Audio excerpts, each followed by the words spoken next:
First Florida man, endo is so dope. First Florida man, was Hernando is so won't you so loco? Show off your photos, throw out your Twinkies, throw up your ho-hos, tuck in them pinkies. Them shits a no-no. The first Florida man was Hernando de Soto. Brought to my attention by the man with the mojo. My 8 subscriber, I'm a fagoso. Jump in them sinkies and dump them mimosos. The first Florida man was Hernando de Soto. First Florida man was Hernando de Soto. First Florida man. Hello, everyone. Welcome to an impromptu stream. I'm here because the best mod in the world, mod of the year of 2024, by the way, Erica, sent me a couple of stories in my Discord, and I started looking into them today, and I'm like, I need to talk about this right now. This case is crazy. Crazy. When I first saw the headline, I thought it was going to be another one of these cases where, some young mom decided to go out and party and leave her kids at home and something happened or whatever. This happens all the time, by the way. It's hard to believe, but it does. It happens all the time. There was that one. I want to say this is just from my noggin here. So if the details are wrong, my apologies. But there was that one, and I believe it was out of England, where the woman went on like a 10-day vacation and left her toddler at home and the toddler died. Correct me if I'm wrong in the chat, by the way. But that's not what this is. This is a woman who left her kids at home for years, literal years. Let's get into it. Let's say hi to the chat. I know this is not my normal time. This is not my normal day. Welcome. Erica's here. Thank you, Erica, for being here. I appreciate it. News Now Enemy is here. Don't forget to check out his show Tuesday night, Taser Tuesdays with News Now Enemy. Mike Ruffone is here. Paracord Princess, Grandpa Chaos, Generally Specific. Good to see you, sir. Thanks for being here. Dove, welcome. Rats to the Moon, always a pleasure. Bandit, good to see you, Bandit. I think I haven't seen you over on this channel in a while. It's always a pleasure to have you. All right, let's get into the first. I have the press conferences and her arraignment and stuff pulled up too, so we'll get into all of that. Just the first news story, just so you can get an idea of why my blood pressure went so far up when hearing about this. So far up. Kids were living in a real-life nightmare. The charges are 3 counts of child abuse in the first degree. The Oakland County prosecutor charges a mother in what she says is the worst neglect case she has ever seen. And this is the mother right here. She's 34-year-old Kelli Bryant, accused of abandoning her children for years. And Bryant is expected to be arraigned in court tomorrow. Thanks for joining us at 5. I'm Ty Steele. I'm Kimberly Gill. That comes after Oakland County prosecutor Karen McDonald revealed new information in the case. So let's get right out to Will Jones. He's live in Pontiac with more. Will. Kimberly and Ty, Kelli Bryant, I should say, is facing the most serious charge for child abuse, first-degree child abuse. We can learn more about this case in court tomorrow for the arraignment, but investigators say the kids who lived at that house lived in fear of their mother. They had been cut off from the outside world for years. We say a lot, this is the worst I've ever seen. And I've stopped saying that because every time I say that, I see something worse. Kelli Bryant is facing child abuse charges, accused of leaving 3 of her kids to basically fend for themselves at a home in Pontiac. Police were astonished to find anyone in the location because it appeared to be uninhabitable, with piles of garbage and refuse several feet high, including large amounts of human excrement. At the home, police say they found a 15-year-old boy and 2 girls, ages 12 and 13. At the hospital, the children struggled with completing basic hygiene tasks like flushing a toilet and brushing their teeth because they had not done it. Keep in mind, they're saying that the kids' ages were like 13, 14, 15. This sounds like teenagers should be able to fend for themselves. They had been there by themselves for up to 5 years. So she left them there when they were little kids. Little kids. When I first heard the ages, I'm like, "Oh, a 15-year-old should be able to shower on his own, right?" Although 15-year-old boys, parents out there know. But, I don't wanna make light I do wanna make light of it a little bit because otherwise I'll cry, but, they were left alone when they were very little. Don't forget that the co-hosts are here. Zena's here, Ava's here, so if you guys, wanna give them milk bones, they're ready. Ava will stare into your soul till you do it. in years. The children were forensically interviewed and described having virtually no physical contact with their mother, suspect Bryant, or the outside world in several years. Oakland County Prosecutor Karen McDonald says Brian moved out of the home around 2020 or 2021, leaving 3 children at the location. When the food supply ran low, McDonald says the son would text Brian and food would be delivered. Police say they were called to the home on Valentine's Day for a welfare check because of missed rent payments. Morally, there is plenty of responsibility to go around for how this was allowed to happen. However, these 3 kids were entrusted to the care of their mother, Kelli Bryant, and the evidence suggests that she effectively abandoned them to a revolting pit of refuse and squalor. There must be consequences for those actions. McDonald says the 3 children are staying with family right now. Coming up at 6, we're going to learn more about what those kids experience inside this home and how they are doing tonight. We are live here in Pontiac. Will Jones, Local 4. Okay, Will, thank you. You wanna know what she was doing? I pulled up her Facebook. First of all, we have a gifted membership from Karma's Helper. Thank you so much, Karma's Helper. Let's wake the dogs up, huh? For a gifted membership. And Sally Port received the gifted membership. Welcome, Sally Port, to the channel. We do a game night every now and again, and I do some members only stuff.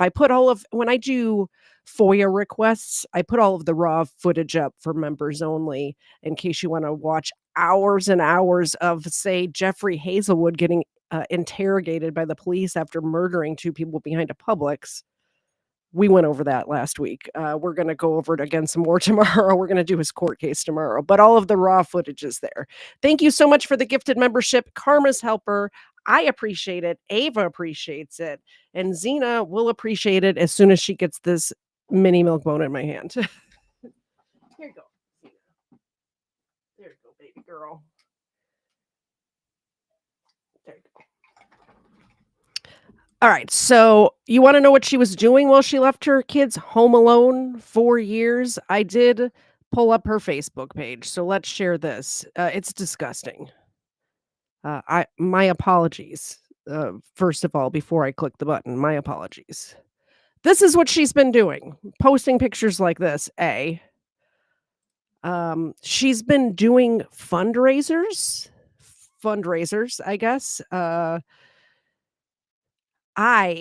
Y'all ever had to F and be quiet? I cannot. So she's out there quietly effing. She's just hanging out, grabbing herself. Disgusting. This is disgusting. This is degeneracy. Yeah, partying. Exactly. She's out there partying for 5 years. With apparently this dude who's not the child's father or the children's father, some other dude. This is posted in 2023. Keep in mind, her kids are at home alone right now. And she says to Facebook, "Why y'all on here sad and mad? Dang, I woke up in a great mood. How can I fix y'all day?" She's having a great time. She's in a great mood. She wants to help other people. She's having a lingerie party, BYOB. And BYOW, which I assume stands for weed. Turning into a person I never thought I would be. Life will do that to you, Doe. I never thought that I would be a child abuser, I guess. I guess that she's raising money for St. Jude's. I don't believe that was for St. Jude's, by the way. I don't believe it. I believe she was probably pocketing that, allegedly, in my opinion. You could keep scrolling on this Facebook. It's disgusting. It's disgusting. Degenerate, partying, leaving her children, God's gift to her, by the way, God's gift to the world, just leaving them alone to fend for themselves. Thank you so much, Sally Port, for the 5 gifted memberships. And congratulations to the people who got those. Let's wake the dogs up again. Thank you. I appreciate it so much. And of course, Zena appreciates it. Right, Zena? Zena, could you shake? Do a shake. Oh, that was so good. That was such a good girl.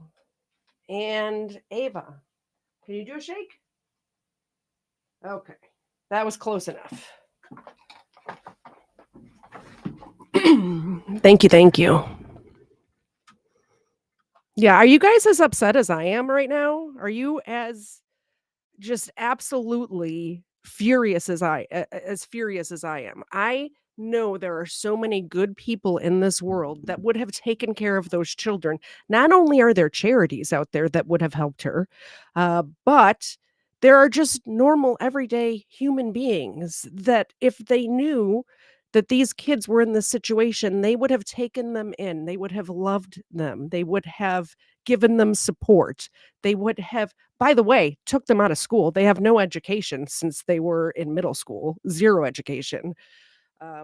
You know, they're, it makes me so mad. Next story. Mother facing charges, accused of leaving her kids inside of a home for years, close to 5 years, has been given a bond for $250 million. As Kelli Marie. $250 million with a B dollars. Good.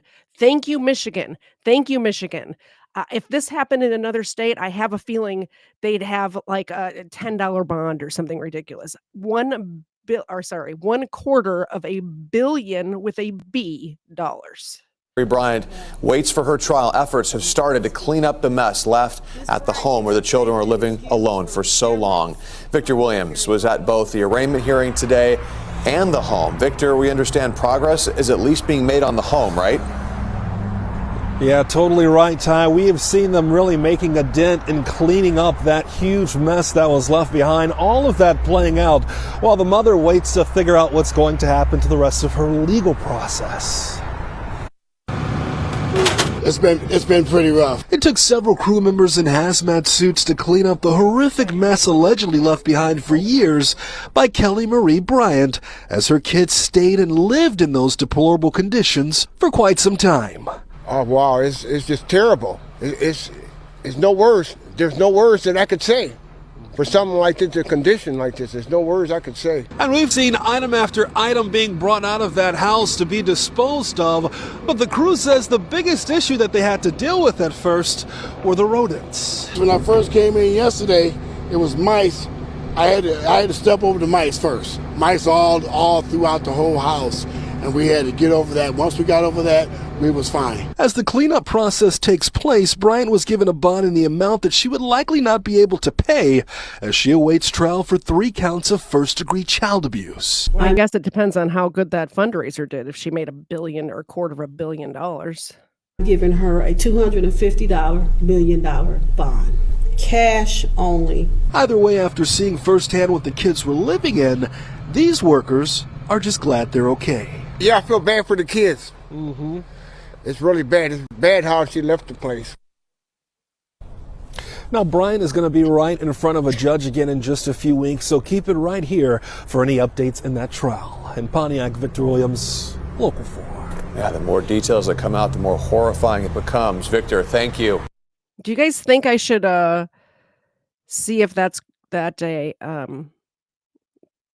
next hearing will be on YouTube? I don't know if that judge live streams, but if they do, it might be worth taking a day off of work to cover it live. What do you think? All right, here is the Oakland County prosecutor announcing the charges that she will be charged with. We're going to let this play. Standing here with us are Assistant Prosecutor Kanika Ferenczi, Assistant Prosecutor Lauren Benninger, Chief of our Special Victims Unit Sarah Green, our Chief of Administration Betsy Haig, and of course Prosecutor McDonald. We're also joined by detectives who've been involved in the case from the Oakland County Sheriff's Office. That's Lieutenant Sam Marsban and Detective John Brish. Prosecutor McDonald will announce the charging decision today and take your questions, but before she does that, I want to remind everyone that charges are only allegations and the defendant is presumed innocent unless and until proven. Johnny Walker Dread. If I send you a link, do you want to come up and talk about it? Let me know in the chat because I'm interested. Like you're, I respect you and your opinion and I'm interested. Proven guilty. Also, the details in the prosecutor's remarks today come from the swear to in 50th District Court earlier today. Prosecutor McDonald. Thank you. Good afternoon. First, I'd like to announce that we have authorized 3 charges of first-degree child abuse against Kelli Bryant, a 34-year-old resident of Pontiac. My office has already advised the court in the neglect proceedings that we will be asking to terminate the defendant's parental rights. In every case of child abuse, my office focuses first and foremost on the best interest of the child or children and on holding those responsible for abuse accountable. The three children in this case suffered unimaginable abuse and neglect over a long period of time. Thankfully, they've now been rescued from that, and our first priority has been and will continue to be their safety and well-being. I want to briefly address, though, why we're here. Since the first announcement over the weekend by the sheriff, this case has captured the attention of the people across our community, our county, our state, and even internationally, because people are rightfully concerned about the welfare of these children. And we're holding this press conference because, like all other decisions, we balance the interests of public safety, media attention and inquiries, and balancing everyone's right to a fair trial, which is why the events and facts that are disclosed here today are strictly confined to what's already been placed on the record in the swear to this morning in the 50th District Court.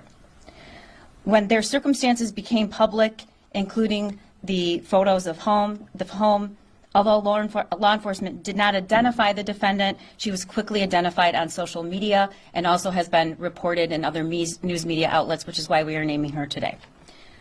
We have recently, luckily, been fortunate enough to, for the first time ever, hire our public information officer, Jeff Watrick, who's in the back of the room. Many of you have already spoken to and will continue to, and we're lucky to have him.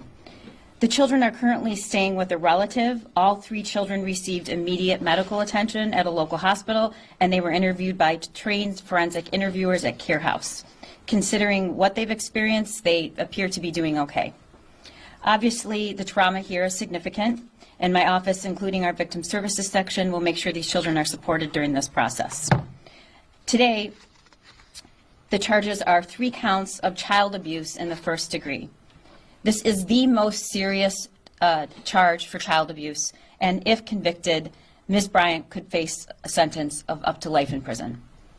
In the swear to this morning, on the record, it was stated that in 2019, suspect Kelli Bryant was living at the home, which I'm not disclosing the address at this time, in Pontiac, Michigan, with her 4 children. At some point between 20 and 2021, the suspect moved out of her home, leaving 3 of her children abandoned in that location, while 1 of her children went to live with their father. On February 14th, 2025, police were called to the home by the landlord. Police learned that the landlord was concerned for the welfare of Ms. Bryant, who had not paid rent on the property since October of 2024. Police entered with the landlord and discovered her 3 children, ages 12, 13, and 15. Her daughters were hiding in a bathroom that was filled with feces, piles of trash, and completely Welcome to the show, Johnny Walker Dread. You haven't been on in a while. Yeah, it's been a while. Actually, I think I've only been on your show maybe a couple of times. Yeah, once or twice. Once for sure. But I enjoyed it every time. Yeah. I invited Generally Specific to GS. I sent you a Twitter DM if you want to join as well. I think he might have stuff to say about this one as well. So let's finish watching this press conference and then we'll talk about it a little bit, okay? Functional, while her son was hiding in another room. Police were astonished to find anyone in the location because it appeared to be uninhabitable, with piles of garbage, By the and way, refuse. the landlord in this situation, hero, like probably unexpected hero. They just weren't getting their rent, but the fact that they sent someone to do a welfare check saved these children, in my opinion. It's very rare that the landlord is the hero, you know, you know what I mean? But in this case, for sure. Several feet high, including large amounts of human excrement. The children were afraid to come out of their hiding places and to speak with the police. Police had to repeatedly advise the children that they were there to help and they were safe. The children's bodies and clothing were covered in feces, and the girls had difficulty physically walking outside of the residence. In addition to the physical difficulty, they appeared to be and were immediately overstimulated upon leaving the residence. All 3 children were transported via ambulance to the hospital and showed signs of severe neglect. At the hospital, the children struggled with completing basic hygiene tasks like flushing a toilet and brushing their teeth because they had not done it in years. The children were forensically interviewed and described having virtually no physical contact with their mother, suspect Bryant, or the outside world in several years. The girls had not left the residence in several years, and her son had only left the home to go into the yard approximately 2 times, never venturing away from the house more than to check the mailbox. During his interview, her son stated that he would text their mother when their food supply was running low and she would have food delivered to the residence. The children shared that during the years they were concealed in the home, their suspect Bryant failed to provide toilet paper, soap, or shampoo. The defendant instructed the kids that they were not to answer the door or leave the house. All 3 children expressed fear about what their mother's response would be if they left the home. Defendant concealed the children from family and friends and lied about who was caring for the kids and their whereabouts. The defendant took the active steps of lying and concealing to make sure the children went undiscovered, and she took these actions knowing that her children would suffer serious physical and emotional harm as a result. Those are the statements made in the swear-to this morning. And again, these are allegations. I do want to point out and thank all the officers that were on scene that day.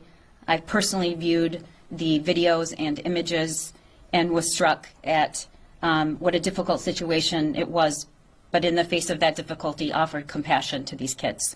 I also want to thank Detective John Brish and Lieutenant Sam Marsban for their dedication in working this case, and of course the assistant prosecutors involved, Chief of Administration Betsy Haig, Chief of our SVU Sarah Green, APA Lauren Benninger, Chief of the Juvenile Division Kelli Collins, and APA Kanika Ferenczi for their diligent efforts in this case.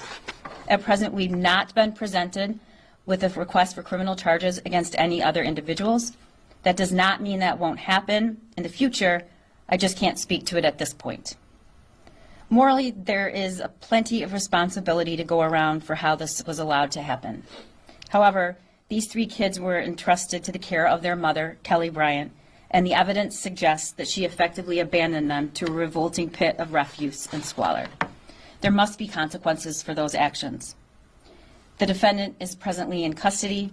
The 3 children in this case were interviewed at Care House, and I want to emphasize how important Care House is to this community. These kids were interviewed in a safe environment by an experienced, trained forensic interviewer. Welcome, generally specific to the show as well. Johnny Todd. Let's watch the rest of this. We'll talk about it. And these interviews are important. If somebody could put generally specifics link in the chat as well, I appreciate it. I think Erica's my main. I think maybe News No Enemy as well has access to put links. In all child abuse cases, they allow each child the chance to tell us their story without the influence of the abuser and without using leading questions that could taint their testimony. I can't emphasize enough how important Care House is. If you suspect a child is abused or neglected, you too can report this to CPS. The hotline is 855-444-3911. And I urge anyone who suspects that a child is being abused or neglected to report that using that number. We need to make sure that every child is safe and well cared for. And before I take questions, I just want to remind you that these charges, again, are only allegations, and the defendant is presumed innocent unless and until proven guilty. Questions? Not having been to the area, neighbors, anybody? I mean, I think what maybe people struggle with is how intimidated by their mother, yes, but how they could not even venture out of the home, or just nobody knowing that they were there. Or can you add context into how that can happen? I can only comment on what's been placed on the record. That's my ethical duty. But I will say that we see time and time again victims of severe abuse of all ages make decisions that don't seem reasonable to us. And what we know is that's very common. And there's a multitude of reasons why they didn't leave the home. We just don't know that yet. Yes? Have prosecutors or deputies interviewed the fathers of the children? They have. Yes. Multiple fathers or one father? I think it's all. Do we want to take bets on if it's multiple fathers or not? I'm just saying it's kind of. I'm guessing multiple. Let's find out. I think it's one. I'm not sure you could find more than one father to deal with this kind of person. Maybe. So there's some interesting parallels. We're seeing children from multiple fathers and poor life decisions. Seems to run in currents and circles of I would say at least 2 different fathers, perhaps even 3. Yeah, let's find out.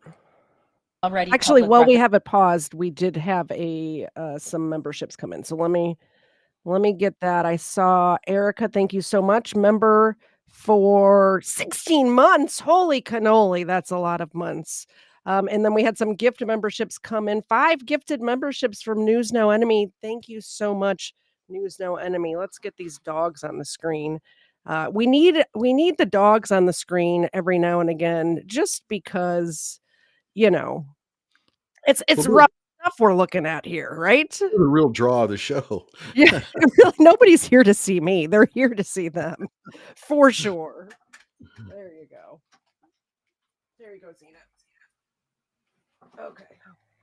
There's another one for Ava. And Zena, can you catch? Nope, not at all. Nope, she's an old girl. There you go. She tried. Okay. I think if I do this, then everybody can be on the screen at the same time. Sorry about that, Johnny. Let me fix that. Let me pull this back up. I'm clicking all the buttons in the correct order, just not in the proper timing is the issue here. She's doing the things and the stuff. I'm doing all of the things. I'm clicking the buttons. Let's put the dogs at the bottom. Perfect. Okay. Let's listen to these questions. I do like a lot of times when we see these news conferences like this, however they have it set up, you can't hear what the questions are. And whatever this Pontiac Police Department has it set up really well, so we can actually hear the questions being asked, which I appreciate. So let's see if these reporters have any good questions. Yeah, I really wish that the press release people would repeat the question out after they hear it. Some are really good at that. Yep. A lot of the smaller departments, I don't think they have press training, so they don't understand. I noticed that a lot as well with even just live streamers like the 3 of us. And you both are pretty good at doing it, and I try to be, although not all the time. But when you're answering something from the chat, it's either like they don't say what they're answering, so it's like, what are you talking about? I see that a lot with news conferences and just anything like that, Good that of the 4 kids, there are 2 fathers. Okay, 2 fathers. Prosecutor McDonald, yes. What stands out about this case to you? I mean, it's a pretty significant child abuse case.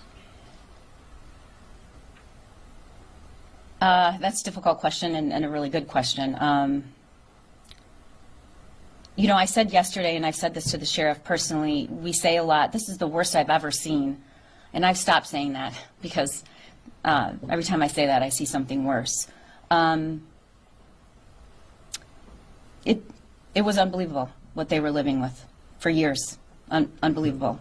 It wouldn't be surroundings where you would want any living creature living in, creature or animal, or particularly human beings. I mean, these kids, not to have even basic hygiene tools. And I guess what stands out the most for me is no love. There was nobody there to care for them for between 3 and 4 years. No parent, nobody physically present to let them know that they were safe. And These they were loved. kids are going to need so much therapy. I mean, in order for them to become productive members of society after being left alone in their formative years, and like she says, like it's bad enough with the no food, the no cleaning, no cleanliness, none, but the no love really sullies a person.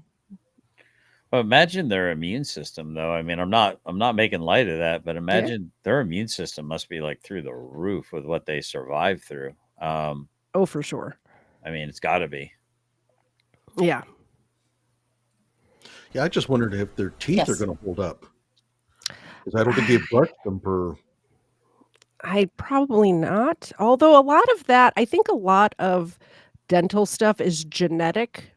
I mean, it also is obviously drugs and bad hygiene and that sort of stuff adds to it. But hopefully they have good genetics where they can get through that. And I believe just because of how horrific this case is, that there will be some dentist or orthodontist or, whoever would probably take this on pro bono. Yeah. I would hope. If I was a dentist, I would. I'd be like, I fly down to wherever I am. I'd pay for their airfare. I'd fix them up. It's just, these stories are heartbreaking. Absolutely. Did she have any prior contact with CPS or a prior criminal record? I can't comment on that. Is she being held on any outstanding charges, or is it just on this and then she'll be arraigned tomorrow? We are not aware of any other holds or matters that she would be held under. At this moment, she's being held because of these pending charges. Now they're official, and she'll be arraigned, I believe, tomorrow. Can you provide more context, appreciating what you said about, you mentioned that he would text his mother, one of the older boy. So he had access to a phone, apparently, but... All the children had access to the phones. They all had their own It's an phones. Obama So phone. would they see her? I've read an account that maybe she dropped some food off weekly, or can you talk about how they survived if they didn't leave the home, how often she came, and where she was staying? There was no, according to the evidence that's been placed on the record, there was no physical contact whatsoever. And I don't think it's accurate to say that they had food dropped off weekly. Sometimes, right. Sometimes it was longer than that. But she was the one distributing? No, not all the time. Okay. Not all the time. And you had said the restroom was not, is that what you said, the restroom was not maybe properly functioning in there, but do we know if there was heat or air conditioning in the summer? I don't have that, that has not been put on the record, but I do not believe that there was, I believe there was heat enough so that the children were at least able to live there. If not, as you know, given the cold temperatures, there would have been signs of freezing to death.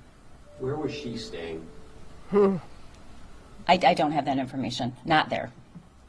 And obviously you charged her, so she thinks I'm assuming that obviously there's competence, so not that there's ever a reason for something of this horrific nature, but any inferences to the why that she just decided to abandon her kids beyond, some may think mental issues, but obviously not if you're charging her. Right.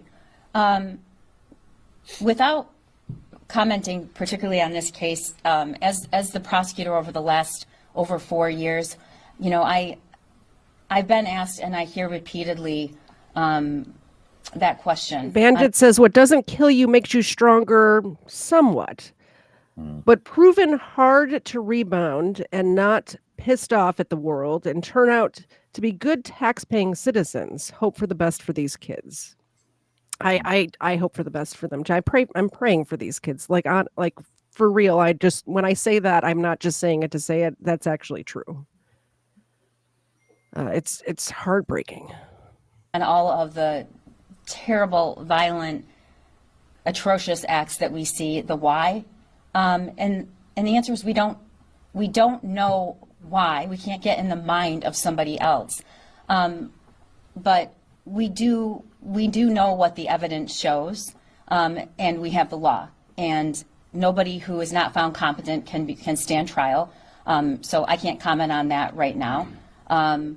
But just to say that sometimes there isn't a why. Yes. The why is because she's a horrible person. That's the why. She is a horrible person. It doesn't matter. I've said this before on my show. I don't care what sort of mental issues you have. I don't care what kind of bad childhood you have. If you are doing horrible things to other humans, you deserve jail. Well, I mean, you think to yourself, well, what would afford her the ability to probably 3 kids, full on welfare, probably Section 8 housing. I mean, I don't know all of that. I would assume that, but allegedly in our opinions, you know what I mean? I don't know that for sure yet. Right. So I mean, I'm speculating on what would allow her to, and again, none of this is facts. I speak only for me. I'm not a lawyer. I'm not giving legal advice. I'm just pontificating, and I don't speak for Katie Z. All right. All the qualifiers are, and cover your own asses are out of the way. Yeah. So I'm trying to extrapolate. If something is what it is, how does it become that? Now, if you'd rather us wait till this is completely over to perhaps espouse our thoughts on it, but I sit here and we can go now. That's fine. Yeah. So I'm sitting here and I'm thinking, if you line up the dominoes, what would allow this young lady to have the freedom to pretend that she is not actually at home as a mother taking care of her children? Well, it would be that the big daddy government is basically paying for the house, or at least the greatest portion of it. Big daddy government's paying for food or some form of food. Big daddy government's paying for insurance and healthcare and all these different things. It's because you aren't expected to maintain these things because big daddy government has disrespected the men in this woman's life to the point where to have a man in her life means she doesn't get all these big daddy government benefits, and then can't go out and have her wild girl summer until she's in her mid 30s and then realizes maybe I need to become a born again Christian and a born again virgin and try to find a man that's willing to put up with all my warts. Wild girl 5 years. I mean, it's insane. So you got to think to yourself, well, what could possibly be facilitating that? Well, she's getting supplemental income to the point where it doesn't matter. It's like me. I'm on welfare. I'm a disabled retired vet, right? And so, as long as I'm in good standing with the law and not in jail, guess what? My check comes no matter what I do.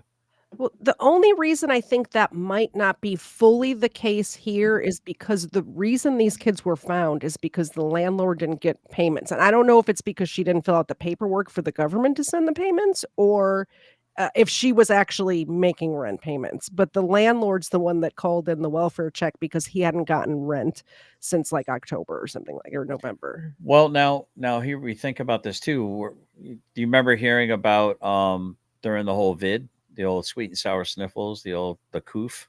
Oh yeah. The Fauci ouchie suspension of You can say all the words. It's fine. Yeah, no, I think it's funny to say the code words. I think I like to mock the people like to tell me what I can and can't say with my mouth hole.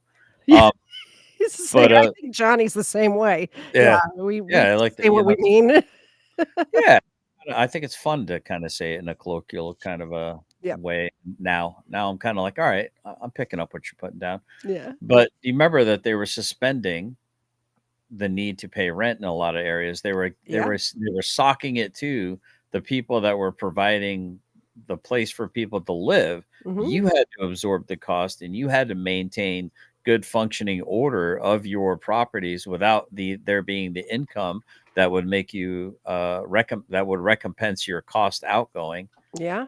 And meanwhile, the person who was using that service was able to have this allayed need pay for these services. Maybe that was part of it, and maybe this whole thing was going into legal procedure. Maybe it was a squatter's right type thing. Johnny, your thoughts?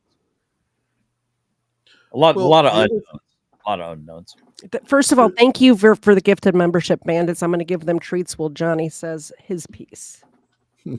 Well, keep in mind, if she's Section 8 housing, she still has a private landlord. So the government's going to subsidize it, but she still has to make rent payments. So if she doesn't, yeah, they're going to show up on the doorstep at some point. I think that she may have been engaging in some prostitution as a way to sort of make ends meet, or begging online through Give, Send, Go or something. We did So- see on her Facebook page, she did have fundraisers set up, and she had some sort of lingerie, bring your own weed party things. Yeah, I mean, she obviously was finding ways to make money, and we know how that can happen. But at some point, she just kind of gives up on the rent because she doesn't get to experience the joy of that immediately. And so the kids are sort of cast aside. I'm kind of curious as to, and I've always asked this question in these cases, is that when the police go into the place and they talk about what they saw, what's their reaction? Are they embarrassed, or do they not? They think, well, I don't see any big deal. I mean, I've always kind of wondered just about how they perceive their own, filth. Yeah. The kids were afraid to talk to the police because the mother put the fear of God into them. One of the news conferences that I have queued up to play in a bit, I think it's the prosecutor says that the boy child, I think he's the oldest one. I'm not sure which 15, is I which. think. Yeah. Had only been outside 2 times since 2021. One time to get the mail, and the other time because he forgot what grass felt like. So he went outside to feel the grass, which is just heartbreaking. Could you imagine being a child and he was scared that his mom was going to find out and he was going to get in trouble for going outside to literally touch grass. It's devastating. So the kids were embarrassed and scared. The mom, I mean, we haven't heard from her. I have the arraignment pulled up. We'll see if she talks during that. I'll just throw some good news into this. This might give these kids some perspective, and in the future, maybe they'll love life more because of what they knew what it could have been like. Yeah. I don't know. I'm trying to find a good story here. Fingers crossed. Oh, I know that when you I don't want to compare these children to dogs, but I, from personal experience, know that when you adopt dogs, they remember where they came from and they are grateful to you forever. So hopefully that is the case with these kids, where when they do have people who love them and people who are showing them affection and care, they appreciate that more because they know what it's like to go without that. And by the way, you mentioned dogs, but I remember my dad was a Section 8 housing renter, and sometimes tenants would leave for vacations and leave their dogs behind with a big bag of dog food for them to eat. And of course, the dog would be dead when they come back. Yeah. And you should see the insides of those apartments. I've seen it. I think this is far worse than what I've seen, but still, it's pretty gruesome. Yeah. My one of my sisters, I have come from a large Catholic family, but one of my sisters, her job, her business is she owns, I think 10 or 11 houses that she rents out. And we had this, I helped her clean out a house in one case where it was like that. Not even a fraction of the pictures that we saw, not even a fraction. But these people just they don't stop paying the rent, and they up and leave in the middle of the night. And this person in my sister's case was only required to pay like $300 a month for a 4-bedroom house because the government was subsidizing the rest of it. Right. That's kind of basically what I was saying with the whole scenario is, if they're able to live a certain lifestyle and they're getting paid recompense by the state supporting them, then they can go live that wild girl summer and maintain a very modicum amount of modest bills having to be paid, to include probably supplemented utilities, right? Yeah. We have lowered the bar. What do they call it? The soft bigotry of lowered expectations. Yes. The expectations are at the ground level right now. Right. And it's so, but here's something to explore too that I think people might find very engaging and interesting, or maybe later on we can kind of go into this, but how much of this has to do with the mental trauma and the psychological mass hysteria that our own government, the global government, put on people to be afraid to even go outside, to True. social distancing. I mean, the kid talking about grass. I mean, for all he knows, his mom was, in his mind, maybe his mom was trying to stay safe in another building, and they had to stay separated because the droplets. Oh, you That know, could be. I mean, it's like how much of like when people are talking about the fact that wearing a mask and for a child to be able to articulate facial expressions or know if somebody's angry, sad, uh, afraid, the little micro expressions that these kids were missing, and how what the ramifications are going to be in the future. To try to engage what Mr. Dredd's question was, if I may, without being too overly without bloviating too much. Now I I have think to look up the word bloviating. um, so Mr. Dredd had asked, I think maybe I might have misunderstood it initially. When the cops show up, do the kids think that what the cops are walking into is abnormal, or that's just life? Like, why would the cops have a reaction to that kind of a thing? And I would say, to answer both questions in case I'm misunderstanding, I think the cops become somewhat desensitized as a protective mechanism because they have to. They see most of the time these officers are seeing almost everyone they interact with on their worst day in their worst environment, Yeah. perhaps. So you become a little jaded. You probably become a little desensitized. We call it a battlefield dark humor, graveyard humor, that kind of thing, right? But for the kids, I think this is more what he was saying. When I was just the regular E4 and below and didn't really have any soldiers underneath me, Mhm. I didn't really understand what it was like to have people underneath me, and that my leadership style needed to adapt to the people that I was leading, meaning I thought everyone was raised like me. Yeah. And we all do that. And then you start hearing horrific stories of people stuck in closets, eating plaster out of the wall just to stay alive, pooping in a little sand bucket. You know what I mean? Mhm. And then you go, wait a minute, that's crazy. But when they get released from that, they don't realize that there's a whole nother world out there. True. So to kind of answer his questions, that we are products of our environment, but the indelible, unconquerable spirit of we can rise above this, that you can become something in spite of your upbringing, in spite of your conditions, and you can become something wonderful and great, not because of, but perhaps in spite of. And any thoughts on that? I think you're absolutely correct. When you're a child, and even still today, somewhat, I notice myself doing this a lot. Where if I know something and it's just knowledge that I have in my head, I assume everybody knows what I know. I assume everybody lives like I live, until you really, until until somebody says, "I don't know what the word bloviating means," and then you're like, "Oh, I guess." I need to explain myself better, or you know what I mean, or whatever the case may be. And as an adult, it's easier to realize that, but as a child, that's your whole world. The inside of those four walls is those kids' whole world.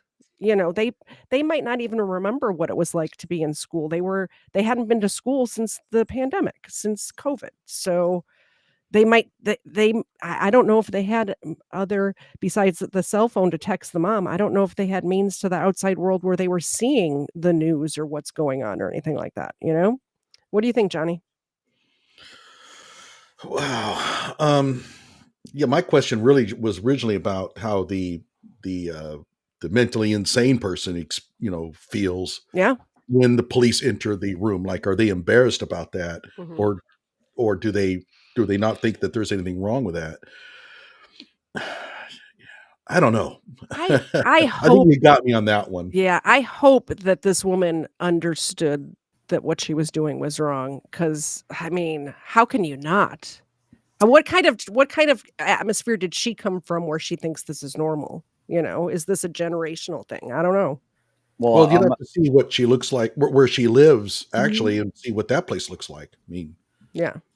And that's what I was thinking too. Because I mean, if you look at the pictures on Facebook, that Mhm. she presented herself very meticulously clean, not dirty at all. And I can't imagine what Yeah. those children must have looked like. You I know what I mean, mean? clean air quotes. She looked pretty nasty Right. to me. I mean, she was presentable. I She under looked like clean as in well groomed, not necessarily clean as in a clean spirit. right. So the interesting thing is well, that shows a propensity of knowing Mhm. the difference between maintaining some monicum amount of not being a disgusting, Out degenerate pig, right? outward appearance, yeah. Right. But the inward disgustingness of selfishness and entitlement, I think that's what allows this situation to happen. And um they can't, like, an insane person has to be in such a level of disorder Mhm. that they're comfortable in disorder, and disorder looks like order to I've if you think, if imagine for a second, like they say, what, about 7%, 8% of the population of the world would consider to have some kind of a mental health, and maybe 3 to 4% is like a more severe mental health issue. That number might be up. I mean, I'm just, 80% of all statistics are made up on the spot. But we'll just go with that. Okay. We'll just say sub Just 10%. a lot of people have mental health issues. Right. I mean, yeah, but I mean, the majority are supposed to not be. They're supposed to be Mhm. normally ordered and be able to operate in the world as somewhat sane people. Now, can you imagine actually that what if the people that we adjudicate or we consider to be insane are actually the sane people? I mean, the Bible says that we're supposed to be a special and peculiar people, set apart, right? Separated. Mhm. So to the world, a Christian looks insane. Like, what are you doing? That's crazy. But to a Christian, the rest of the world, we're in the world, not of the world, if that makes any sense. I get what you're putting down. It took me a second, but I got there. Right. So, Yeah. like, what if actually the people that the world thinks are insane are actually the ones that are normal? And then can you imagine being in an insane world when 95 to 90% of the people around you are absolutely wackadoodle? Wouldn't that eventually drive you insane? Yeah. Yeah, Well, I it's mean, like it's what is the movie where the sane person gets put into, it's an older movie, gets put into to the loony bin and is becomes an, is it One Flew Over One the flew over the cuckoo's Yeah, nest. it's like that. Like if you're around these people, you try to adapt to fit in, and if being insane is what is what makes you fit in, maybe that's what happens. This arraignment is only 9 minutes long, so let's watch the arraignment. Maybe she'll speak. I haven't watched it yet. This is new to all of us. A record with the Kelli Bryant matter. For the record, Ms. Kerrigan, I know you've had an opportunity to go into a private confidential breakout room to confer with your client regarding the charges in this matter. Is that correct? Yes, Your Honor, I did. And are you waiving the reading of the general information and complaint this morning? Yes, Your Honor, waive reading, stand mute, ask the judge to not guilty plea on her behalf. I did advise her of the nature of the offenses, the maximum possible penalties, as well as gave her basic constitutional rights. All right, this matter is hereby assigned to Honorable Judge Cynthia Walker. She will be back before her on for a probable cause conference March 4th, 2025, for a probable cause conference with an exam date set for March 11th, 2025. Ms. Bryant, that exam date is a tentative date depending upon everyone's schedule, but by the court rule, we have to set a date to keep it going. That will be at 9 o'clock. The PCC, the probable cause conference, is at 1:30. Of course, if you're unable to retain an attorney, and a court-appointed attorney will be provided for you to help you navigate and to communicate before Judge Walker on your next court date in this matter. Pretrial services relative to bond, but for the record, Ms. Kerrigan, are you in receipt of the pretrial services report bail recommendation in this matter? Your Honor, and I did discuss it with my client. Okay, all right. I am, yes. Okay, and have you read and reviewed that? I did do that in the breakout room, Your Honor. Sorry, there's a lot of feedback, I think, from the jail screen. I think that's our problem. Right Yeah, now. our problem is But from yes, the I jail did review screen. it, and I talked to her. Okay, all right, so they're recommending release with conditions in this matter. So we're gonna go from there. We have the PCC date. I'm gonna have you speak to bond, and then I'll make my decision as to bond. And I'll also have the prosecution speak to bond. Ms. Carragango, you're asking the court to accept the recommendation as provided by pretrial services? I am, Your Honor. MCR 6.106, if you go through those conditions, provide that a personal recognizance bond with any conditions should be provided unless Ms. Bryant fell under some of the very specified exceptions to a personal bond that are listed. The court can also provide a cash bond if the court finds that Ms. Bryant is either a risk to the community or a flight risk. This particular case is serious, and we're not denying that it's a very serious case. However, I don't believe that the facts and circumstances of the case give any indication that Ms. Bryant is a risk to the community at large. In addition to that, there is no indication that Ms. Bryant is a flight risk. She's a lifelong resident of the county. She was residing within the city limits of this community.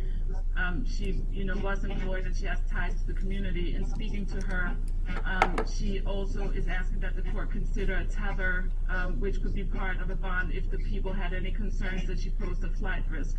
I do think, the recommendation from pretrial services is in line with the Michigan court rules, understanding that it is a very serious offense. But the court rules are what they are. And they do provide that Ms. Bryant should be released on a personal bond with conditions, so that's what I'm asking the court to do. Ms. Green, would you like to address the court regarding bond in this matter? Thank you, Your Honor. I did have the opportunity to look at the pretrial services report. I know, Your Honor, just where to facts yesterday, and that those are fresh in your One moment, please. So I'm going to mute the jail. I'm going to mute the jail camera. And go ahead, Ms. Green. Thank you. I did have the opportunity to review the pretrial services report. I know that Your Honor just listened to the swear to facts yesterday, and I'm sure that those are fresh in your memory. I am requesting in this case, I do agree with Ms. Kirandango regarding MCR 6.106 to the extent that you may not deny bond, but this court has the authority to put in place a high cash bond with conditions, and I believe that it appears that Ms. Bryant is not employed, and that her resident status may be transient. So I consider her, and I think that the fact. Okay, so that answers some of our questions. She was unemployed, so you were absolutely correct in your assumption, GS, about her receiving money from somewhere, probably the state, somewhere other than her own effort, right? This case portray her as a potential flight risk, and that there are 3 victims in this case that she should absolutely be prohibited from having contact with. So I'd ask the court add a specific no contact provision as it relates to the 3 minor victims in this case. And if the court would like me to go on, I can. No. What I found very suspicious in the report from pretrial services, there's 2 different addresses given to her. So I agree with you, Ms. Green, that one could opine that she's transient. She's from here, she's from there. We don't know where she resides. I do find her an acute risk and danger to the community and to any minor children under the age of 18, let alone the 3 minor children that she is a mother to. With that in mind, I agree with Ms. Carragango. I cannot deny her bond. That is court, of course. My first knee-jerk reaction was to deny her bond. However, because I find her acute danger, I find her a continued danger to the children. My main concern is, I don't know who, if anyone, that the children have been given to. If it is a family member, I'm concerned that she still may have contact with the family member from the jail with instructions to continue to engage in fear tactics to forbid the children from cooperating with authorities in their continued investigation in this matter. For that reason alone, I'm giving her a $250 million bond in this matter, cash only. The other aspects, should she post Wait, that did bond, you say 250 million or not to have any 250,000? Million with an M. 250 million? Correct. And there's a couple minutes left of this, and that's the part that Johnny was talking about. So we're going to get into a discussion about that number here in a second. Contact with these children by family members, third-party agents, or friends. So, Ms. Bryant, I want you to understand, any phone calls from the jail, should you're unable to post this bond, is recorded. Should the court find out that you are sending messages to engage in further fear tactics and intimidation of the children, your phone privileges will be removed. You're not to have, in fact, any contact should you post this bond with any children under the age of 18. In this matter, if you post this bond, you should be supervised by pretrial services, no alcohol or drugs, no weapons or firearms, and a GPS tether with a verified address, because I'm concerned pretrial services has indicated 2 different reported addresses for you. I don't believe anyone knows where you have been staying, madam. There's no consistent history. Anything further regarding the bond, Ms. Caragongo, Ms. Green?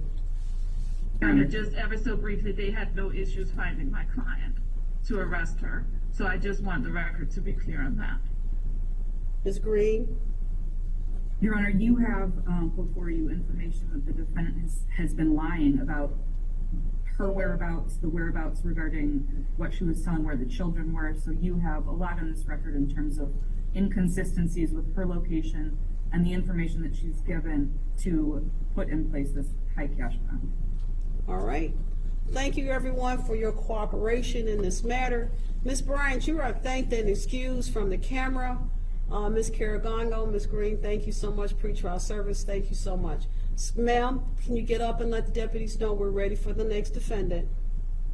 Thank you. Thank you very much. Thank you. If you guys want to come and get your microphones, you're welcome to do so What before a the next piece prisoner of arrives. work. Man, that woman. So $250 million, $250 million. What do we think about that? Johnny, let me let you start, since that's what you were commenting on in the chat, which is why I brought you up. Well, my question is what are you trying to solve with this $250 million bond? What's the problem that you're trying to solve? I mean, we have a constitutional right to reasonable bail. It's not a privilege, it's a right. Yep. So, and then that goes back to the purpose of bail. Why do we give bail? What are we trying to prevent? And I don't see, I mean, in my opinion, she was given this bail so that she could not make bail. Oh, correct. They should have just not given her, it should have been either no bail, like you're just staying in jail, or something reasonable. But you have a constitutional right to bail. Yep. A reasonable bail.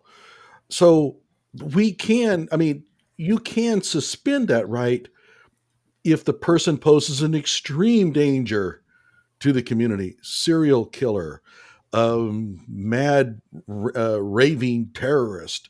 Yeah. But she is, keep in mind, she is considered innocent until proven guilty. Yep. So they take these charges at face value, but the purpose of bail is not to punish the person for the crimes that the person is alleged to have, engaged in. So I don't see $250 million here. What do you think?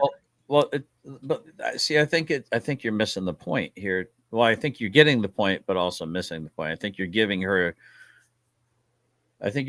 judge a little bit too much leeway. I think what the judge is doing is this is prejudicial. She's trying to basically say to the public, this woman is irredeemable before it's been adjudicated. So I think you're touching on that, Johnny, with making it unreasonable. But I think there's a while I might agree that this woman should never see the outside of a jail until if these things are true, the society needs to be protected from her, that she should probably not be outside of the jail. But like Katie said, then you just don't give her you don't give her bail. But this is prejudicial behavior on the judge's part. This is a signal not only to the prosecution and the defense that the judge has pretty much already made up her mind about this person. And thank goodness that usually the judge, and not all the time, but most of the time, the judge who does this part of the hearings is not the judge that's going to see the case, because this judge obviously has her mind made up already. I agree with every single person in the chat saying that she's a monster, she should be kept in jail, all of those things.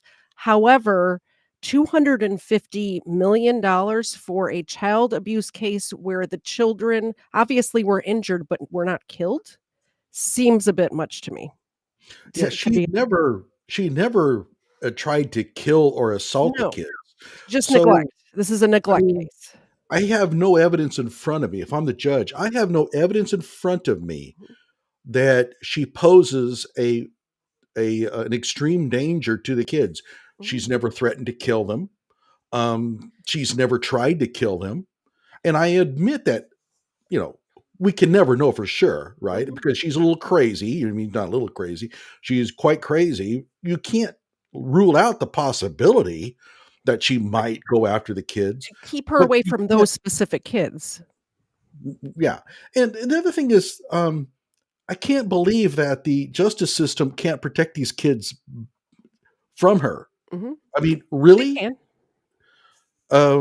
Right. So how would she even be able to contact them? Here's where I disagree with the judge. The defense attorney said she does not pose a risk to society. I agree with that. I don't think she poses a risk to anyone except for those 3 specific kids, and maybe she's got other kids, I don't know, but any of her children, that's the only people that I believe she poses a threat to personally. And we saw in that first news conference that she's not one of the reporters asked, is she being held on anything else? Like, is there any other charges? Does she have warrants? Anything? And she did not. As far as we know, she's got no other criminal record. What do you think, GS? Well, I kind of want to push back on the premise that she was not presented as a danger to the children or to society, because it was said often and pretty loudly in the press conferences and other areas that these children were being intimidated. They were afraid of her. Yep.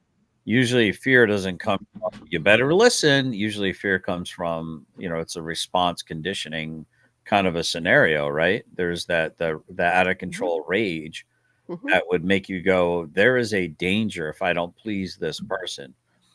And as far as your statement of saying that she didn't, I mean, the fact is, these children have not perished. That is a fact. That is a undisputable fact.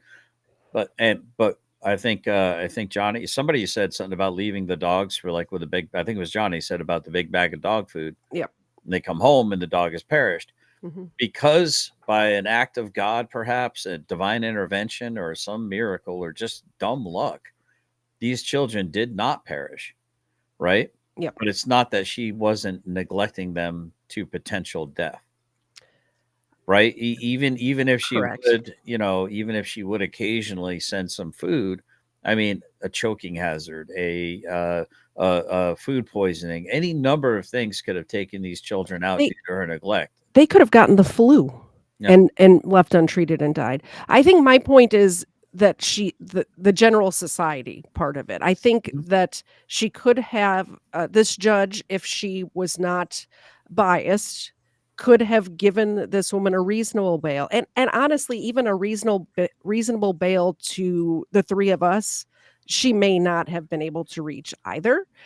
No, she's not starting a GoFundMe for, nobody's giving her money for bail. I don't think. You'd be surprised now. I probably would be surprised. I'd be sad and surprised. But my point is, if it was a $250,000 bail, I don't think she would have met that, and that I think would have raised less eyebrows. And as long as those children were in the custody of someone else, obviously, who and they were protected, those specific kids. I personally don't think she is a danger to some kid walking down the street. So what is the chance that she actually misspoke? She meant to say 250,000 of a million, basic. You know what I mean? Like, in her mind, she was. I mean, she had to sign the paper. Like, that's what's on the But paperwork. here's the thing. I mean, we know this little thing called pride, right? Now, Yeah. no, I wasn't wrong. I didn't misspeak. I'm a Mhm. judge. I don't get things wrong. If I get things wrong to make mistakes, that might call into question all my judgments prior. You know, I mean, you'd never Yeah. underestimate a person's pride of having to say, I was wrong. I made a mistake. I misspoke. Here's what the bail is. This is a reasonable bail.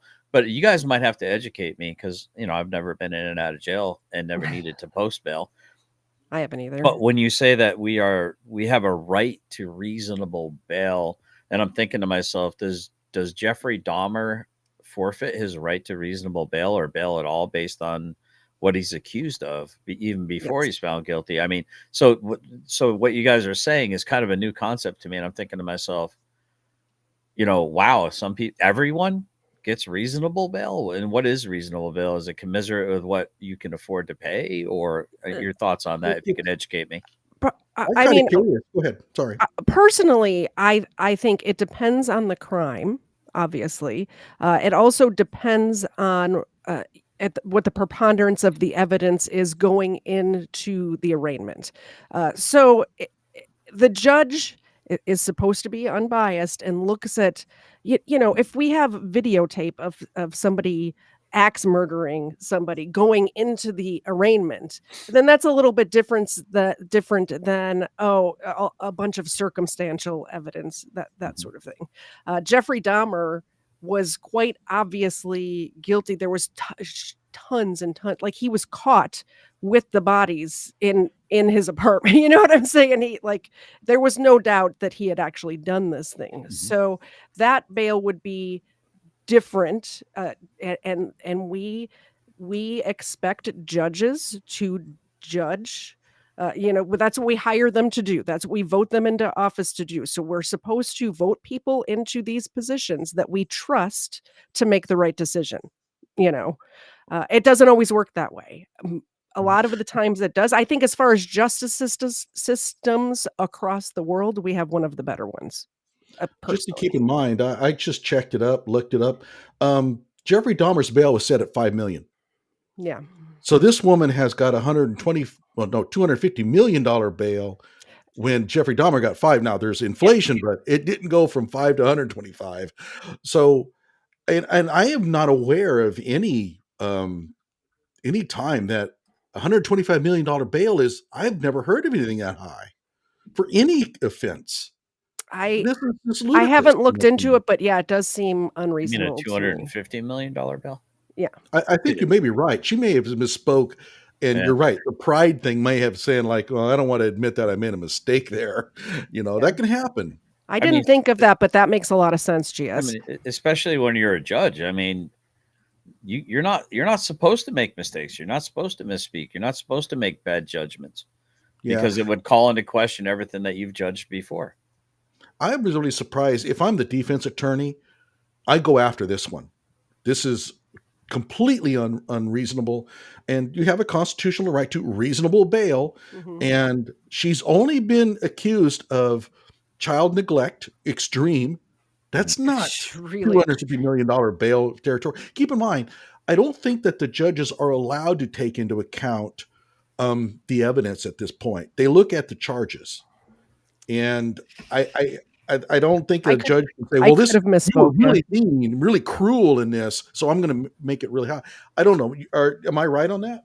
I could be wrong about that. I just. Well, I mean, you are a woman, so for real, I could be totally wrong about that. But I would think even if they're not supposed to do that, they know what's good. The judges aren't dumb. They know what's going on. You know what I mean? Well, Yeah, so the and as far interesting. as- go ahead. No, so this word reasonable, and you're innocent until proven guilty. They weigh and measure what the charges are being levied over the indictment or whatever against you. I can see that. That makes sense. But what's reasonable to someone that is in crippling poverty in the Appalachian Mountains that doesn't even have running water, has to go to an outhouse to relieve themselves? what would reasonable bail be to that person that really doesn't have any assets to put pony up compared to like the crime of, like, let's say some rich white collar criminal in New York City with a penthouse, Like Trump? apartment does a particular act versus the same act being done by someone in a crippling appellation. Would they take into consideration your income, your assets, your ability to provide the bail? And then meanwhile, you got like people all over the streets of New York running around playing the knockout game with 70-year-old women walking back from a grocery store, and they're just immediately turned and burned and released. They don't even have to have bail. I mean, Well, it's like, where's the justice in general? the bail is designed to be set such that the person is guaranteed, or to a certain extent guaranteed, to show up for future meetings and to not hurt people when they're out. The idea behind it is that the bail is supposed to be set for that amount. So in other words, it's really not so much about, well, if the person's total net worth could come into play there, because I can almost guarantee that the average person, if I put $100,000 bail on them, they're going to show up. But somebody who's really, really filthy rich, they might just blow it off, right? So I think that they do take that into account on occasion. Keep in mind, I did a video on my channel about 3 suspects in Detroit that were accused of attempted murder, where one of them was even accused of trying to burn a woman alive in her house, and they got $500 bail.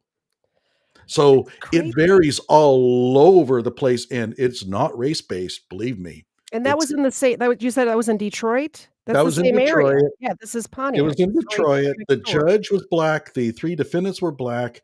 And earlier, the judge had, when he was living in Louisiana, given the same $500 bail for an attempted murder, and the guy just flew the coop.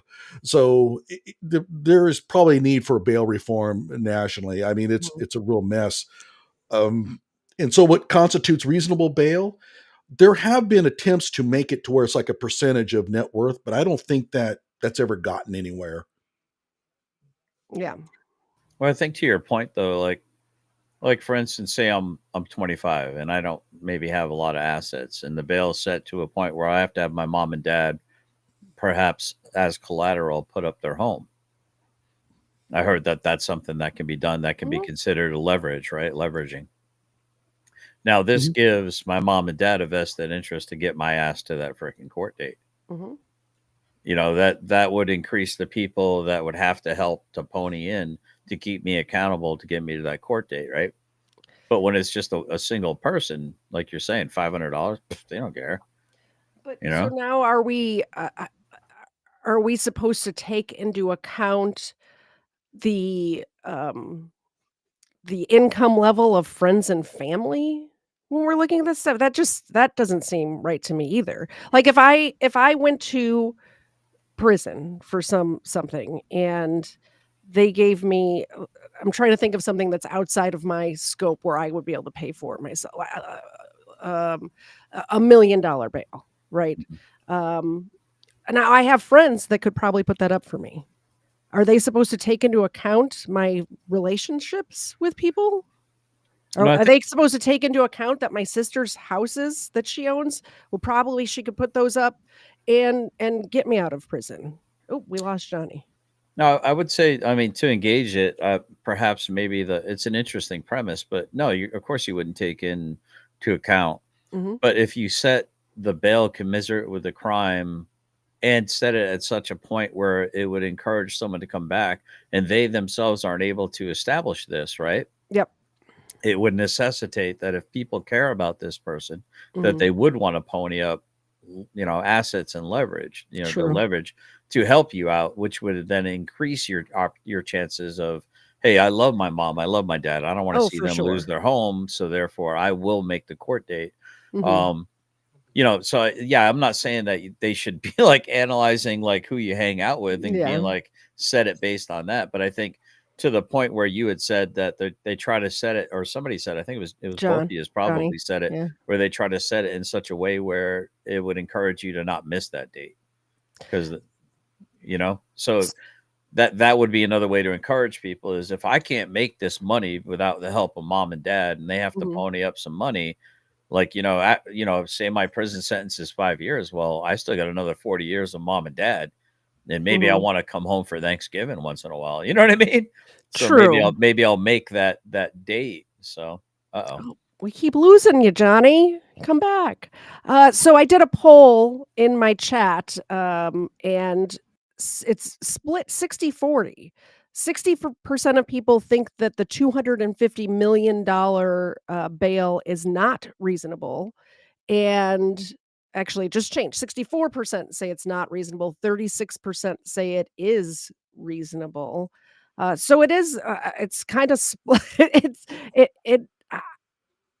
I'm kind of still on the fence. I don't know. I know we don't want this person to be out, but to Johnny's point, I understand where he's coming from too, where she's not been found guilty of anything yet.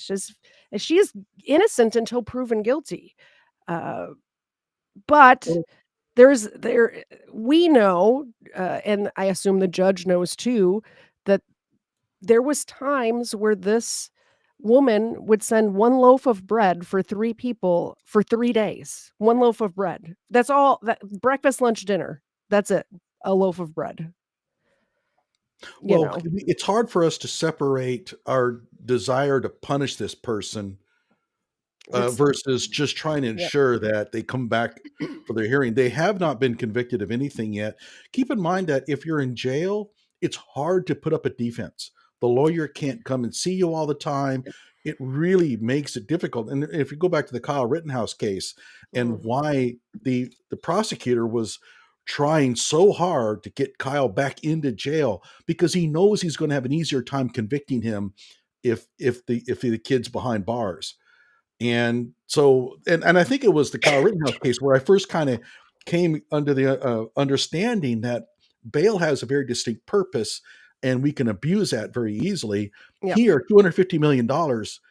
I'm really hoping that you're right, GS, that this was just her misspeaking. And I don't know what kind of recourse that the defense attorney has, but I would try everything. Yeah. By the way, I'm glad you brought up Kyle Rittenhouse. I'm going to plug your channel here for a minute, Johnny. If anybody is interested in going in, like super in depth on that case, not only did he cover it like everybody did, but he's had conversations with Kyle Rittenhouse's sister and mother, and it really knows all the ins and outs of that case. It's very interesting. So I'll put your link in the channel Appreciate again. well, That's how I found you, Johnny, is when you were covering that. And then what was the one out of, was it Wisconsin, that prostitute who killed that man? Yeah, that What was her Crystal name? Kaiser. Crystal Kaiser. That's the Mhm. other one. Yep. Crystal Kaiser. And by the way, she had a $1 million bail. She had gone to a man's house, and these are the allegations, and these have to be taken at face value. So the whole idea, well, she was only doing it in self-defense. The judge cannot take that into account when he's setting bail. And she had, according to the allegations, taken an Uber to a man's home, blew his brains out from behind him, and then set fire to the house to try to hide the evidence. And she got $1 million. Here we have a $250 million bail on somebody who is been charged with child neglect. True. I'm going to throw GS's link in there too. Subscribe to both of these guys, people, please. I appreciate that. So here's the interesting thing, right? Mhm. When we talk about these things, I think we neglect to look at the factors of politics. Now, Lady Justice is supposed to be blind, but she tends to lower that blindfold and peek out on occasion, it seems. Every time. Especially when that little Soros money is pushing down on the scale, you know? So the interesting thing here is that we got to get money out of it. We 100% have to get money out of. Well, I mean, we got a triple tier justice system. It would occur to me. Yeah. There's people that are so rich that it almost doesn't matter. Have you ever studied the case? Now, I know I don't want to go too far afield, but this might be something in the back of your mind. It was the first case of where affluenza became a term.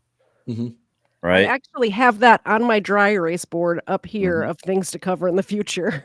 Not influenza. Ethan Yeah. Couch was the guy's name. Yeah. Exactly. So not influenza chat. We're talking affluenza, being so affluent, being so rich that you don't think rules really apply to you because you've lived such a sheltered life as a child that mom and dad can just write a check and everything goes away.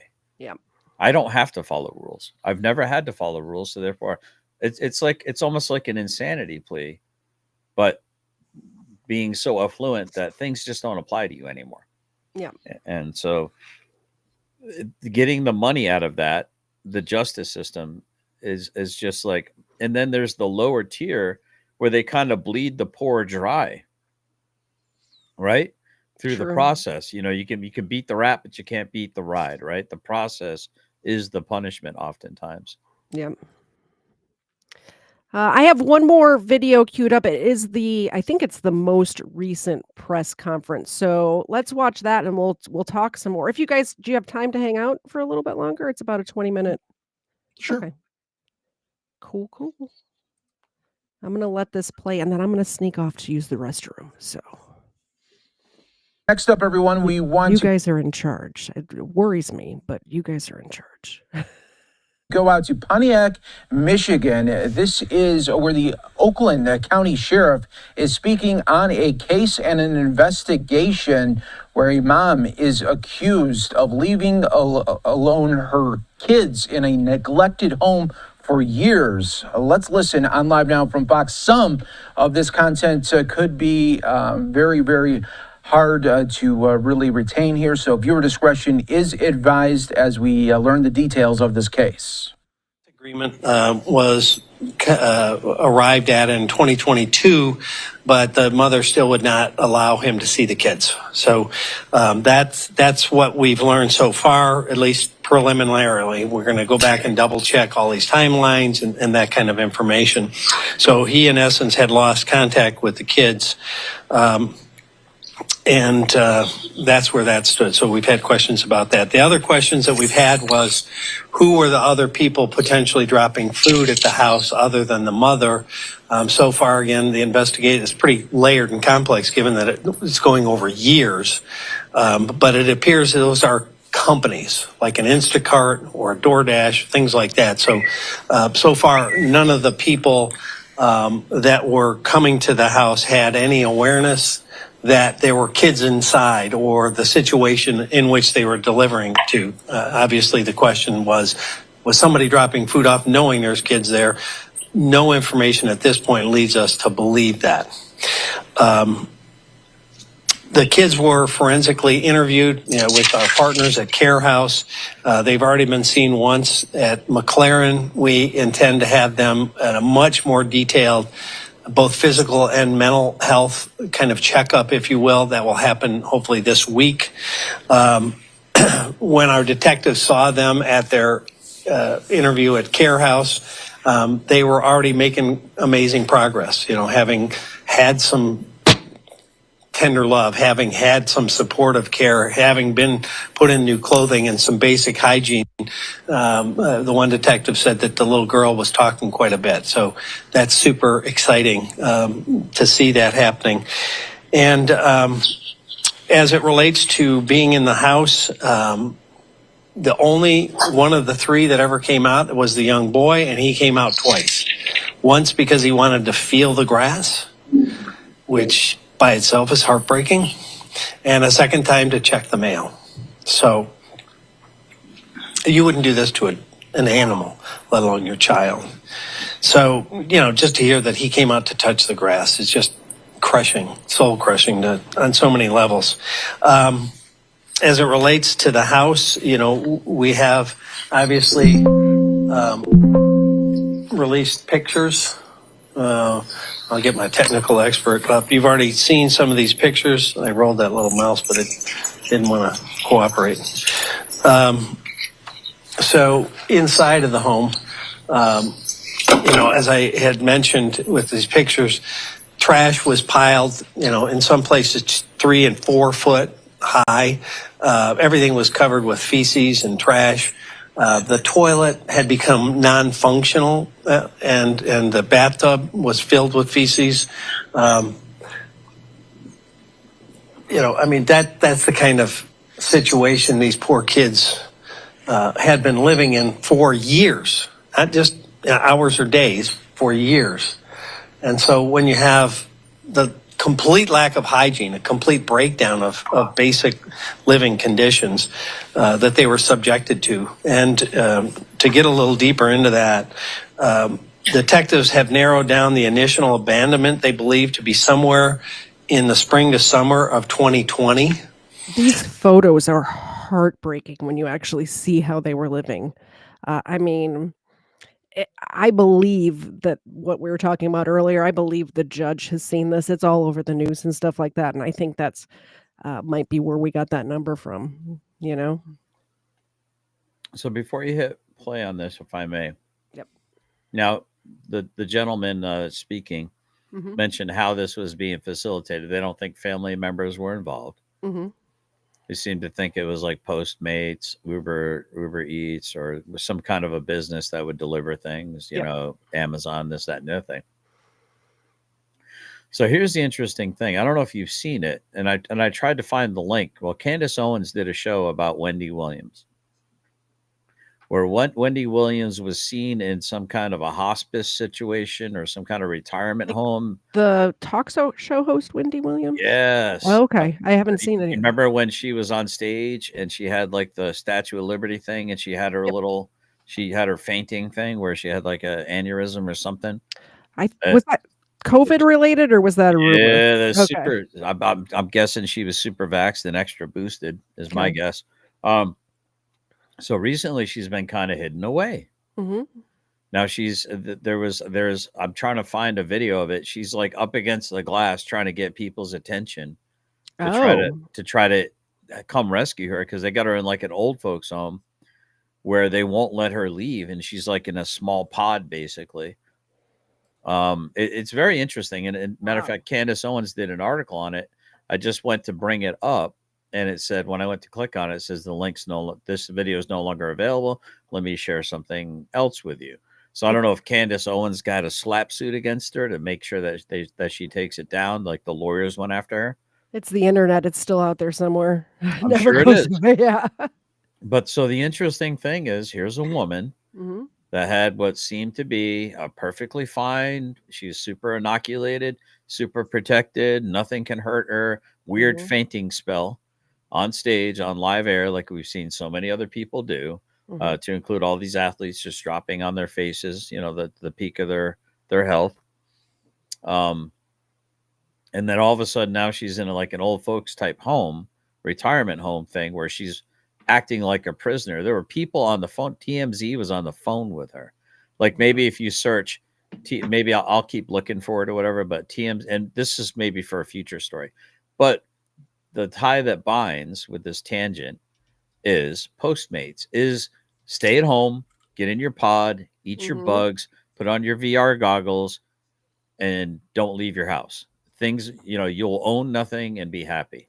You will live in the pod. You will eat the bugs. Yeah. So, That's amazing. yeah. So it's like, it's one of those kind of weird conditioning things. And, you know, and I made a mental note when I went to Walmart. My wife normally does all the shopping. Mhm.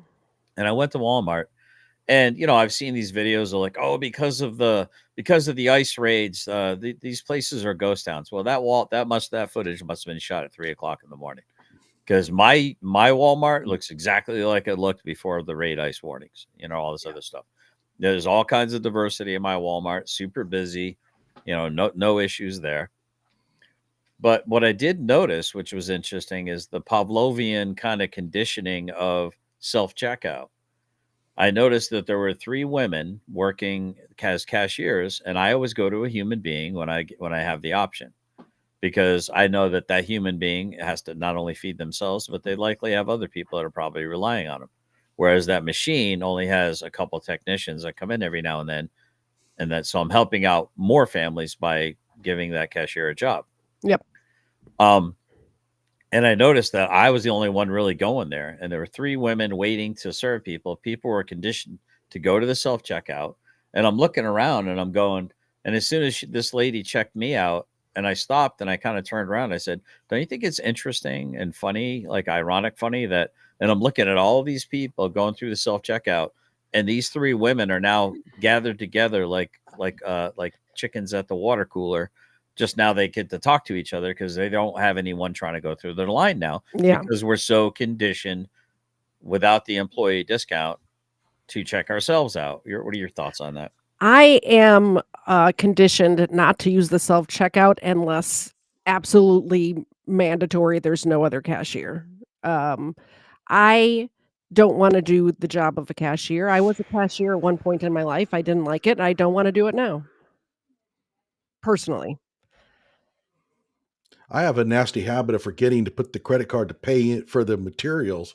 And I remember one time doing the self checkout, and I was in Stillwater, Oklahoma, and driving back to my home and thinking, oh, shoot, I forgot to pay for all this. And yeah, I could have ended up in the pokey very easily. But that's my only qualm about them. I mean, I use them all the time. Oh. Did you turn around and pay for it? Oh, yeah. Absolutely. There's one thing that I really detest: thieves. Yep. I pay for everything, and when I was raising my kids, I taught them not to even take sugar packs out of the little like fast food joints. I Oh, said, well, no, I you mean, didn't pay for that. You when don't. You leave it stuff's here. free. I mean, I don't steal, but when stuff's free, stuff's free. But it you wasn't so know? much that; it was for me setting Yeah. a point. Oh, for sure. For kids, You know, definitely. it was overdone, but that's just the way I But raised. when I go to a hotel and they have the little shampoos and stuff, if I don't use them there, they come home with me. Oh, yeah, for sure. sure. I've already paid for that with my, $150 hotel room, in my opinion. That's way off subject. Let's get back to this press conference. Anybody? Okay. Welcome home, Mr. Zed. Mr. Zed must have snuck in so quietly. He knew I was going to be streaming. And he's like, make sure you leave the garage door open so I can get in without the dogs going nuts. And he's done it. He's home and the dogs didn't go nuts. So thank you very much, Mr. Zed. Now stay in the basement until I get done. Kidding. I don't really lock him down there. Obviously, COVID played a little part in the disconnect potentially with schools and school communications. In 2020, the mother dropped off some trash bags, gloves, and Febreze, and that was about the last thing related to hygiene. I don't think Febreze is going to help. Did you see those pictures? I didn't hear this part earlier. Febreze? Really? Febreze? And hygiene? Really? That's not Febreze isn't hygiene. Well, the good news is eventually you go nose blind.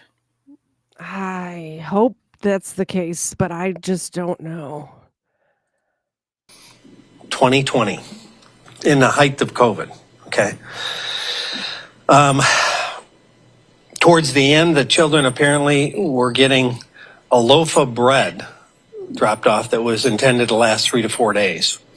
So, I mean, obviously on so many levels, the conditions are horrendous and the situation terrible. So what we're trying to do in the meantime, and as it relates specifically to the case, the preliminary report has been turned over to the prosecutor. We're adding some more stuff for them. They're in the process of determination. When I heard about this, I called her on the weekend and let it know it was coming, and she has her staff queued up, and they're in that process. Sorry, I just looked at the soundboard and his audio was peaking and I didn't realize it, so I turned it down. If it's too low, chat, please let me know. It sounded good to me. We hear it different than okay. I'm looking at what they're hearing on the soundboard, As it relates to the kids, the first thing we wanted to do is obviously get them safe and to get them clean and get them enclosed. And I will say we have one of the most generous communities, I think, in the world. We put on there that we needed clothing, and this is just a tiny sample of what we've received. At the office of another office of ours, we have bags and bags. So we don't need any more clothing. We greatly appreciate it. The family and the kids greatly appreciate it. And so we're kind of pivoting now to... Really quick, I'm going to switch gears here for a second because when he said Febreze, it reminded me, this is a clip that I put on my YouTube channel years ago before I was even making content, and this reminded me of this clip, and I'm gonna play it for you guys now because it cracked me up. It's only 7 seconds, but it made me laugh so hard that I found it and clipped it. Yeah, so I had to get it, cleaned out. So you can smell the cigarette. I gotta turn it up because this is before I knew what I was doing, but it's so Is fun. this the People's Court? This is a clip, a 7-second clip from the People's Court. Yeah, so I had to get it, cleaned out. So you can smell the cigarette. I should have just free breezed it. I think you should have. You should have. He said I should have just free breezed it. All right, I'm gonna get back to the. I have to remember that one. I should have just free breezed it. Financial support, and we have put up a link, if you will, to the charity Mission Oakland, and 100% of it will go to the kids. Unlike some of the traditional fundraising methodologies you see out there, they take a percentage. 100% of this will go to the kids. What I am asking is, again, our generous viewers and listeners out there and readers, we're looking for a law firm that would set up a trust fund so that we can take 100% of what we receive in donations for these kids and put it in a trust that can be administered, that can take care of maybe their medical bills, mental health visits, and if there's any overage, maybe set some money aside.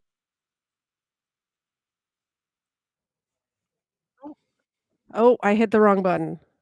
Did you see? I'm so sorry. Let me fix that. She broke it. She did. I- She broke it. You know, my whole job here is to click the correct buttons. Well, while we're paused, I'm going to give the dogs their milk bones. Thank you so much, WNN, for being a member for 5 whole months. That's amazing. Thank you so much. I appreciate it. Xena will wake up for it. And Ava definitely appreciates it. Hey, Xena, looking so cute back there. Could you wake up for a sec? This is your job. This is literally how we buy the milk bones. You got to look alive.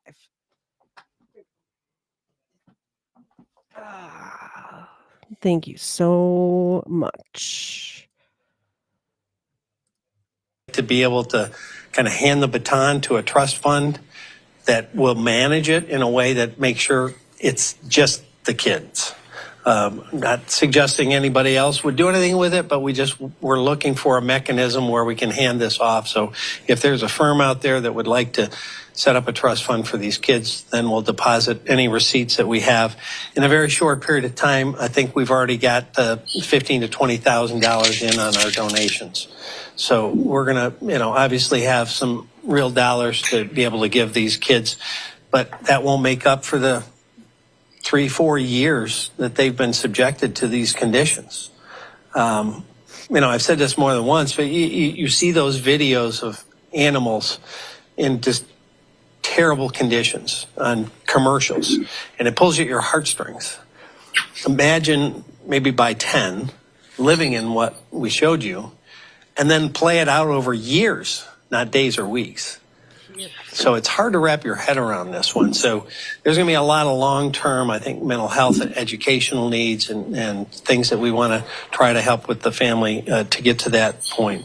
The other thing I'd like to mention, the family is asking, apparently, some of the folks that are now involved with the kids that didn't know, that's another question we've asked, they didn't know what was going on with the kids. They had been told by her that somebody else was babysitting the children or other kinds of things. So they were unaware what was happening so far, according to our investigation. But what they're asking is they feel like they're being hounded by media outlets. So they'd like to get some privacy for their kids and the grandkids and the aunts, and those folks want just a little bit of a safe bubble, if you would. So they asked that, which of course we're going to do. Now, on another front, all of us are asking, how the heck did this happen? How did we lose 3 kids? How did they fall through the system? The community, the relatives, the schools, how did no one know? And the easiest answer we could come up with, and I put on my old legislative hat, and thank heavens we've got a person on our staff that also had worked in the legislature, and we examined the school code, and there's some gaps that we think in part allowed this to happen. And so what we're going to suggest is there needs to be some changes in state law. Right now, basically, there is no specific duty required that is triggered by certain actions. So what I mean by that is a school district, in this case, received a request for records from another school in Pontiac, but no verification the children ever moved to that school. And so at some point, when they didn't show up, they were just dropped off the enrollment of the school that sent the transcripts. So no one knew that they were nowhere. And so what we're proposing, and we're already communicating to a potential bill sponsor, is some amendments to the school code that will close that communication gap so that before a child is unenrolled, they have to obtain written confirmation that child's someplace else. That doesn't happen now. And that's what happened here, it appears. It's still, again, being investigated because we're going back years and trying to check records. But it looks like based on that request for records, neither of them knew where that child was and presumed, I guess, that the other one had the children. So the other thing, this is the specific language, but it goes into basically filling that gap, closing that hole so that if a child doesn't show up at a school for a period of time, then it triggers a follow-up where they have to communicate with either a truancy officer or law enforcement to begin an examination of what happened to these kids. Where are they? You know, it's unbelievable to think that we've got 3 kids that fell off everybody's map for years. So that goes to the. I correct me if I'm wrong. I believe what happened here is that this all started during COVID when kids were doing online classes. And the reason these 3 fell through the cracks is because they just never came back to school, and I assume the school just thought maybe a lot of people moved during that time because they were able to work remotely, so they could move from their very expensive living conditions in a city and do their exact same job out in the country somewhere. So I'm guessing that the school either wrongly obviously wrongly assumed that they moved or switched jurisdictions, like school, whatever the lines are for schools, something like that. What do you think, Johnny? I would like to ask a school staffer what kind of burden this places on them, Mhm. because it's quite easy to sort of, get real, headstrong about moving forward with these ideas. But if they have to confirm enrollment with another school Yeah, and they have enough students, I don't, it doesn't sound like that would be a serious, impediment to their daily routine. But I true. mean, I'd like to find out from them what that would entail. Well, and I think because it is not that I want bigger government, but I think because the education system is so segmented throughout the country, it'd be very easy to just think, "Oh, they went to a different they moved to a different city, a different county, a different, went to a private school." There's so many different school systems, and they're not all connected, you know? So I'm wondering if there's like a national database somewhere where you could see what school a child is in, or if they're signed up for, enrolled in homeschool situation, something like that. I don't think there is, and Right. Well, maybe that's something we need. I always kind of worry that we take these, rather rare, um, horrific instances, and we can use those to sort of, infringe on rights. You Yeah, can't cover every possible horrible thing that can happen. Now, true.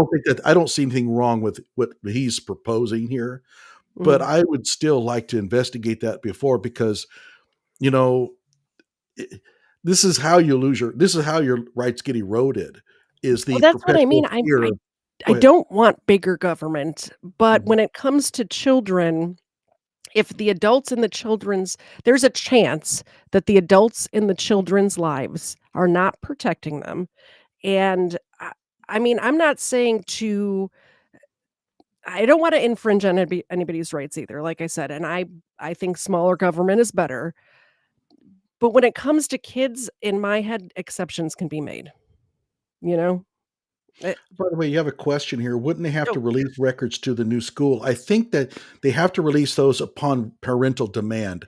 I don't know if there is a law requiring that one school has to share the records with another school. I could be wrong, and that probably varies from state to state. Here's the thing, I think that schools do have to share records if requested from the school or the parent or whatever, but is there a system in place where if records are not requested by somebody, that a red flag goes up somewhere, you know? Well, that's I think what he's advocating. Yeah. So the interesting thing is this, right? Mhm.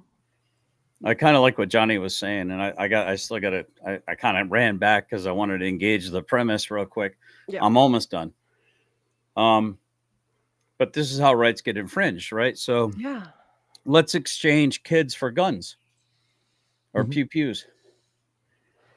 Well, this horrible thing happened, so there we need to have a national registry.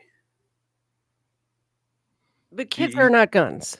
No, but what I'm saying, it's a slippery slope. Well, we just started off with J with a G marriage, and it wasn't going to go into like, minor attracted people.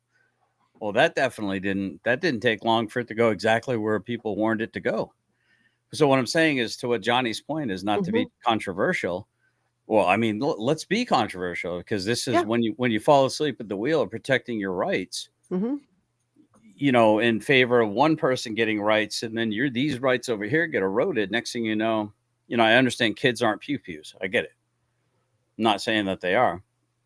What I'm saying is the law, the mechanism used to justify why a certain law should or shouldn't be passed could be used and applied to a great many different aspects, right? Well, look at the horrible thing that happened with and like they keep trying to say AR-15s are horrible. Mhm. They're really bad. Well, actually, most of the crimes happen with handguns. I was thinking guns in my mind when I brought up the example. So when you hopped on, I'm thinking, I wonder if he's going to mention guns here. But yep. Here's my point. I'm not even advocating for laws, more so a system in place to where if school records are not requested by the new school or, um, the homeschool situation, something like that, that just somebody goes and checks on the kids. That's all. We don't have to have laws or like, we don't have to have, prison sentences. We don't have to infringe on anybody's rights. Just, hey, parents, where's the new kid? Where's the kids going to school now? Just a phone call, even, or something like that. Just even not even to 18, even from the ages of say 5 to high school, to 16 or something like that. I love how your mind works, Miss Kids are Katie. not guns, Right, but I love how your mind works, and God bless you for it. But like Johnny said, the exception often makes the rule. It shouldn't prove, or the exception proves the rule.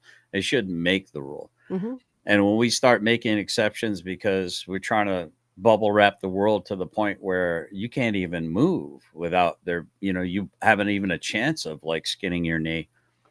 That's not living, bro. You know what I'm saying? That's Like, not what I'm advocating for at all no, here. no, no. But what I'm saying is it's a slippery slope. I love where your heart's at. I love, because I'm a very empathetic person too. So that would be probably I'm probably not a typical dude. Like most dudes are probably like, yeah, rub some dirt on it, kid.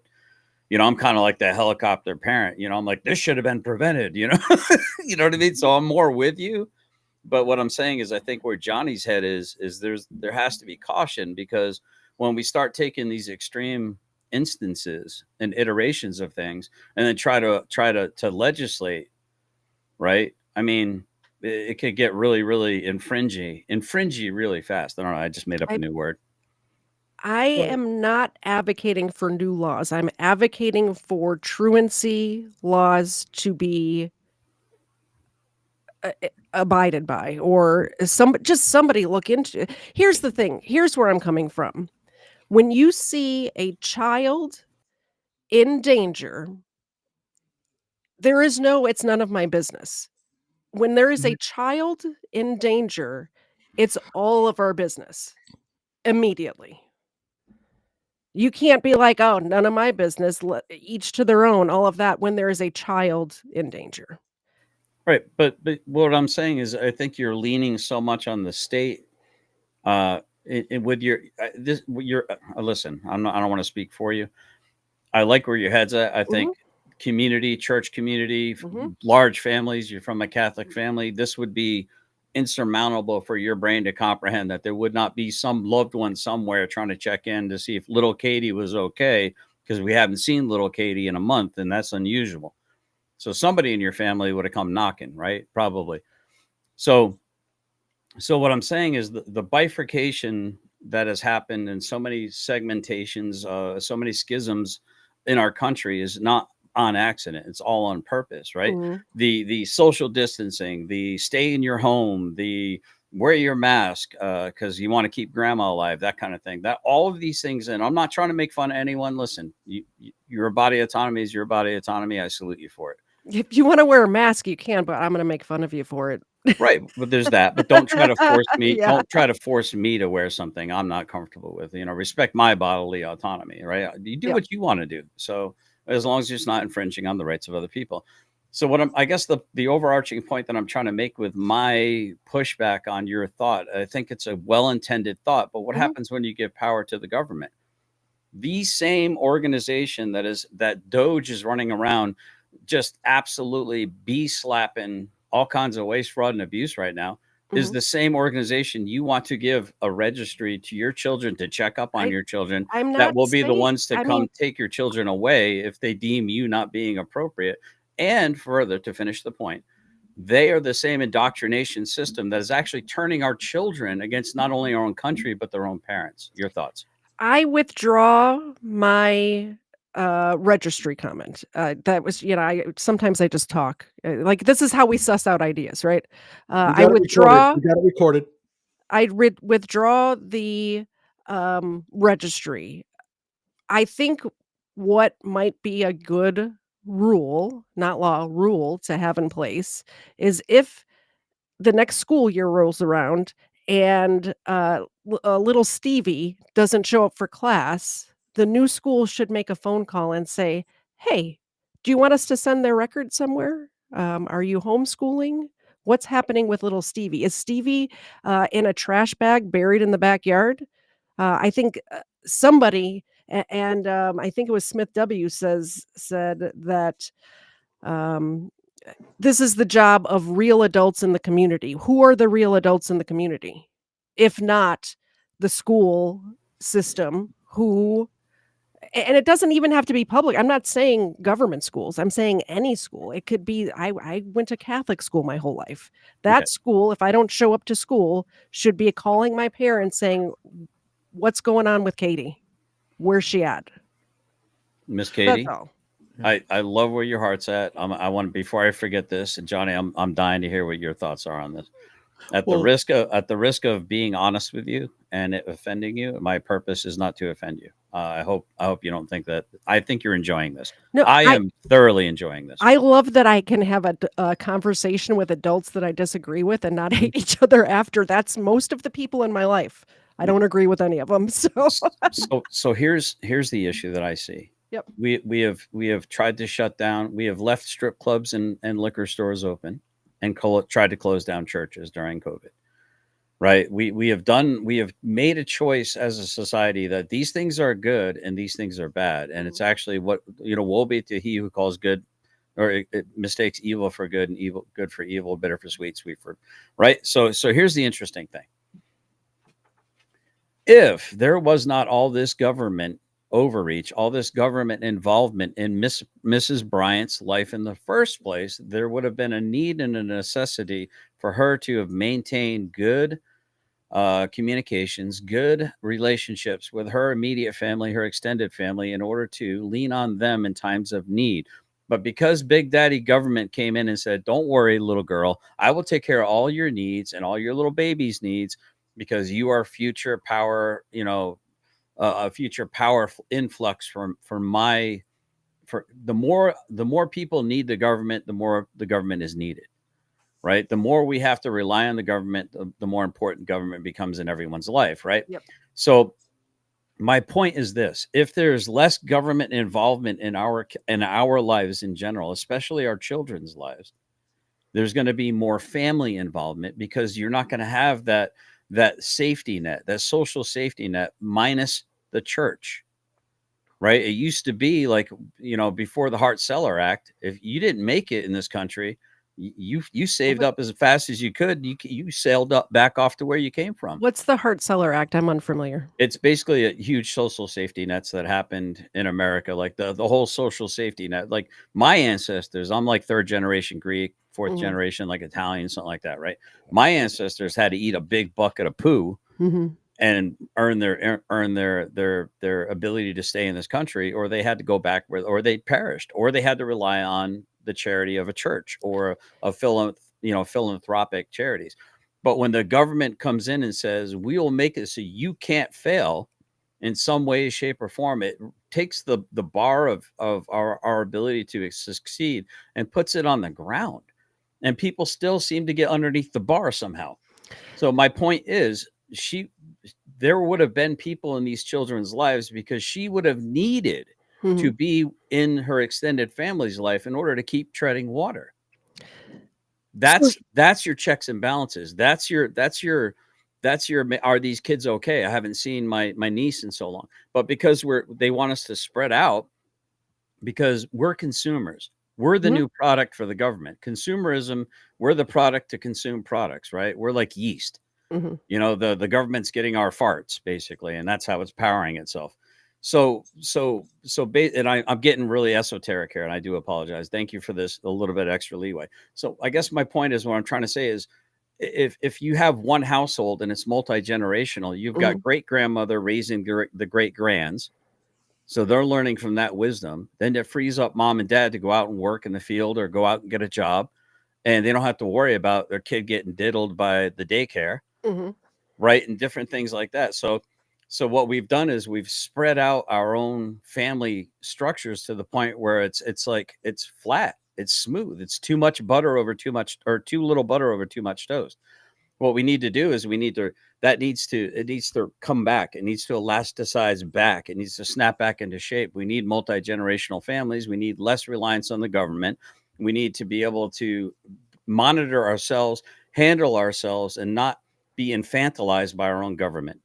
Sorry, that was really a lot of words. Here's my question to actually both of you. So we don't want the government involved in, keeping track of where like my idea is Well, bad. I Let's haven't said just that. well, no, no, I don't believe just that. Okay. just for sake of argument. Let's say, we don't want that.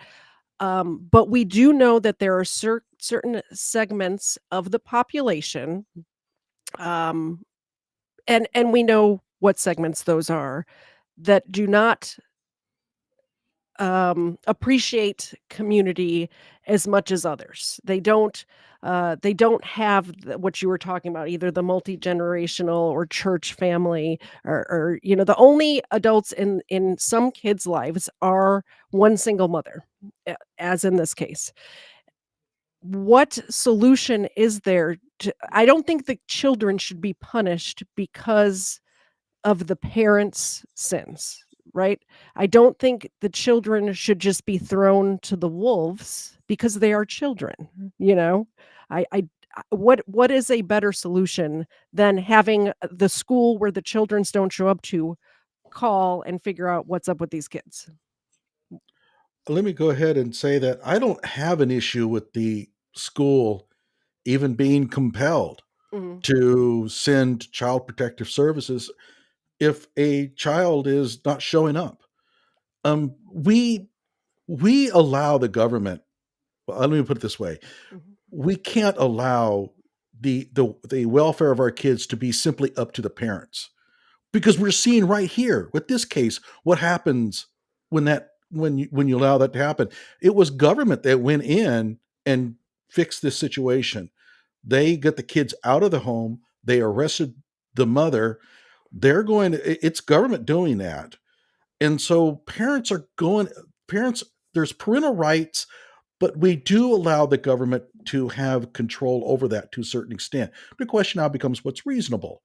Yeah. Um, and I don't see any problem really with a school not seeing a kid show up thinking, hey, maybe this kid's in a little bit of trouble. Mhm. Let's call the police and have them do a welfare check.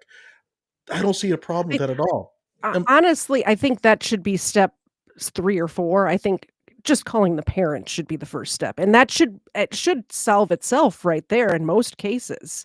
And then if you get no response from the parents, then you Or they send lie. a social worker or somebody out to lay eyes on the kid, and then if you can't get them that way, then get the police involved, you know?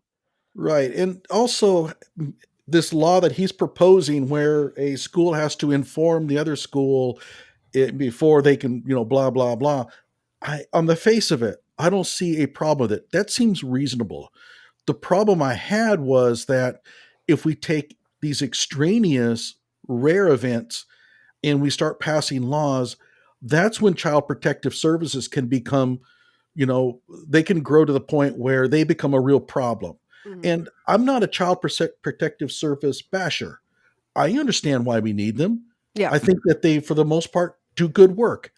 We also know that the abuses come in, and sometimes the laws have been cast so that they have too much power. And why? Because some incident happened 2 years ago where, That's an issue. Yeah. okay, and I think I've said my piece. Yeah, I think, like I said before I said anything, I don't want larger government. I just want kids to be protected, and I know there are segments of the community that do not protect their own children, and I don't think those children should be thrown to the wolves because of it, you know? That's just where I'm coming from. Anything to add before we press play, GS? Yeah, just briefly. I think there's a proverb: a man who finds himself digging a ditch or a hole will soon find himself in it. Mhm. You stop the bleeding not by continuing to cut. You stop the bleeding by putting a tourniquet or a bandage on it. You put pressure on it, right? If we are in a situation where, imagine my surprise when I actually realized the purpose of a truancy officer had little to nothing to do with the benefit or the welfare of the child, and had everything to do with every time they did roll call at school, that school could pull from a pile of money set aside from our taxes for the roster that it Mhm. called off. For every ass in the seat was more money in the pocket of the school. So when That's I true. when I found out they didn't give a rat's ass whether or not I was being educated, Mhm. because I would argue and I understand what you're saying. I'm not saying you're a proponent for more government. If you would read an average letter written by an 8th grade dropout because he worked on the farm that was fighting in the Revolutionary War at the time, writing home to his beloved or his mother, it would Mhm. sound like elegant poetry today. Yep. From one of the smarter people that you would be around. But because we are now existing in idiocracy, which is a documentary, mind you, not a comedy, because we have become so inundated with stupidity Mhm. and lowered expectations, I say the less the government has to do with the education of me or my children, the happier I am. So as far as I'm concerned, I want them to have absolutely nothing to do with the educating of my children. Now, is there a need for government? Yes. The only mandate government has to exist and justify itself is to protect the borders and the citizens' rights therein. That's it. That's the only That's mandate the that federal our government government. has to exist, period. That's the federal government. What about state Mhm. government? Well, there's states, yeah, but Or federal county. government, what do? Oh, you don't get this federal government unless you do this. You don't get extra money to pave your roads unless you do that. You don't get this unless you do that. You trying to tell me the federal government's not leaning on the state and the state's not, yeah, we'll take that money. So listen, if your price isn't your life, then we know Mhm. what you are. You're a prostitute. We're just negotiating on the price. I don't want my state to be a prostitute to the federal government. Right. But that's Same. exactly how it's happening. Look at Elizabeth Warren. What does she make? Like $170,000 salary, $250,000 Well, salary. she's a Net millionaire. What are you worth, talking about? yeah, net worth $12 million. It ain't Yeah. working for us. It's Yeah. working for them. So as far as I'm concerned, less is more. And Going on the they're truant- making a sorry. sow's ear of what they're doing with it. So how do we go from less government, quote unquote, allegedly a lower level of education and sophistication, to sounding like poet laureates, to nowadays where I've got more computing power in my hand than the Casio calculator that sent the guys to the moon allegedly in Minecraft, Mm-hmm. but yet people are dumber than ever? I don't use this. I go to YouTube University 9 times out of 10 to learn things that I don't know. Most people just go to YouTube to look at drama and watch car wrecks. But the issue is that children are vulnerable, and they are completely at the will of their parents. Somehow along the line, we have to put something in there to keep children from just being abused, like we see in this video. You can see what happens when government didn't get involved earlier. I mean, they didn't know about it. I mean, it's, that's the issue. But somewhere along the line, communities get together and they say, look, we just can't allow parents to just treat their kids however they want, because these kids don't have any recourse. They have no way to defend themselves. So people band together and they pass laws to say, not only can you not abuse your kid, but if you do, we can do something about it. And of course, now you're talking government intrusion. Mm-hmm. The question now is how much of that do you want? And by the way, going back to the truancy thing, yes, and I've been involved in this with school districts. They do get paid according to the average daily attendance, and that is the real power of the parent. That's good that schools are paid that way, because if you don't like your school districts, what they're doing, you can threaten to leave, Mm-hmm. and that is real power that's not often taken advantage of. But if they were paid regardless of how many kids show up, then they would abuse kids all day long. They actually treat kids as, for the most part, as well as they can, because they don't want the kids to leave. Okay. Well, but you said that it's power of the parents, but you just said that the school can send child protective services that for a child to be truant, where perhaps that parent is trying to keep that child out of that indoctrination center because they can't wear an American flag while they got a bunch of like Cinco de Mayo dudes running around with Mexican flags in an American school. That my kids that's called hate speech when my kid expresses himself, but it's called pride when some other kid does it, and then my kid gets punished. I don't want my kid anywhere near that. Yeah, that's ridiculous. Well, I'm talking about kids who are. You're talking about kids who are unenrolled. I'm talking about kids that are enrolled but not showing up. Right. And well, what I'm saying is, you're saying that there's power in a parent. Well, how is that power in a parent when the state has an unlimited ability to commit lawfare against you, can sick the IRS on you, can sick child protective services on you, can sick the police department, depending on what the political bent of the mayor is, can use that as a banana republic arm of their own personal army to make your life a living hell. So less is more. The community, you said it, the community. The government's not the community, my friend. The government is like, what did Reagan say? The worst things you can hear, like, we're with the government. We're here to help. Run. Well, the community can only do things through its own government. I mean, it's either going to be local government or state government, but otherwise you're just making it on the whims of neighbors with their pitchforks, right? So the only way for them to actually ensure the welfare of these kids is to pass laws or codes and enforce it. And the way to do that, the only way to do that is through government, unless you want vigilantism to rule the day. And in a way, and that was the way it used to be. I mean, but your key word is, but your key word, Mr. Dredd, is enforce. Now, when a political bias will choose to look the other way or to enforce something based on its desires of the day, we have immigration laws on the book. There is asylum, universal international asylum law. You go to the next border and seek asylum there. You go to that next border, seek asylum there. You don't go on a plane, cross an ocean, go across an entire caravan, and then come into the United States. That's not how asylum works. So as far as these laws that we like to talk about, that you're saying, the key word though is enforced. Why are some selectively enforced? Some are very softly enforced, and some are ignored completely unless it's the right person that they want to punish, and then they throw the book at them. This is what I'm saying about the laws. This is what I'm saying about community. There used to be tar and feathering. There used to be pitchforks and torches. There used to be frontier justice. But I'll tell you right now, during the Wild West, there was the lowest per capita crime because everyone had a sidearm on their hip pretty much. And you had to be real. An armed society is a polite society. People will mind their P's and Q's if they get the old Big Bird costume at the end of it for being a degenerate. And did they get some of them wrong? Sure. But a community should police itself, right? A government that's in fear or has a healthy respect for his people is under liberty. A people that are afraid of their government knocking down their door at any minute to take their children away or to take whatever they have, their guns, whatever they have away, is tyranny. That's the definition of tyranny. Why should I be afraid of my government? And furthermore, we the people are the government. Right? Well, we the people are the government. We the people are the community. And these laws are being selectively upheld or ignored. And that's the problem.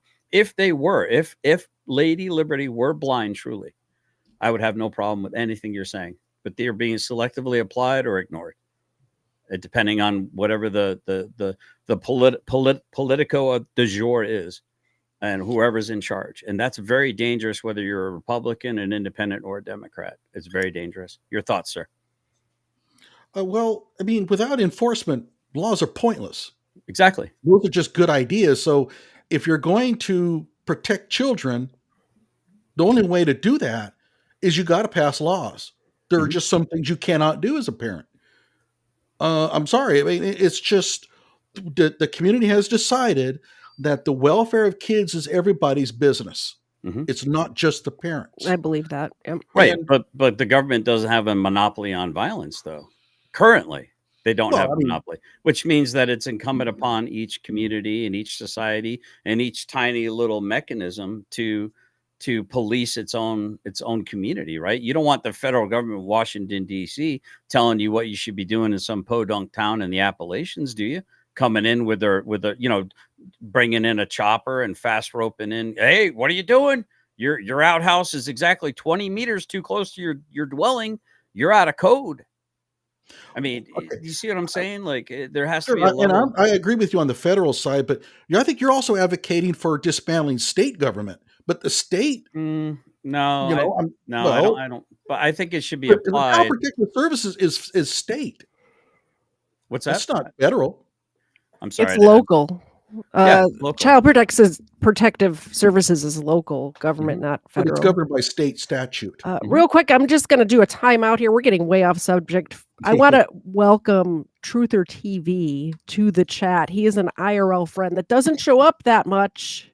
And I'm going to put he doesn't have a channel because no website can hold him. He's got his own, or no platform can hold him. He's got his own website. Go to truther.tv if you want to see what he's all about. I actually think GS might enjoy his contact, probably Johnny too. But yeah, he's one of my IRL friends. I'm going to put a pause on the discussion right now. We're going to get back to this press conference because this really is about the children. And can I respond to a comment in the chat? Yeah, for sure. Somebody was exclaiming about the quality of Finland's schools. Finland's school systems has plummeted, and now its national test scores or international test scores are pretty poor. And Finland has one of the highest youth suicide rates in the world. Oof. So it's not all gravy there. Okay, I'm done. Okay. Second part, as I said, within 20 days, you said it was true. Sending school that sent those. Sorry, say that again, GS. Can you put I'm sorry. Could you put a link in the back chat? I'm trying to find his website. I almost said his real name. Sorry. Yeah, don't do that. He goes by McConnell. His screen name is McConnell Smuggles Coke. If you know, you know. So it's Mitch McConnell. Okay, right. McConnell Smuggles Coke. I think I know who TV is. Do you? Okay. I think at one time he did something with V Radio, Neil Kernan, but I may be wrong. I'm not sure. Okay. I do know that he just got a bunch of chickens, and they're very cute, and I think his dog is gonna eat them. That's just, my prediction. Which everybody likes chickens. Chickens are delicious. I think his dog, he posted a picture, and his dog is looking at those little baby chickens like chicken nuggets. I got mine coming in April. Yeah. Records has to notify the truancy officer if they have not received written confirmation that that child is someplace else safe.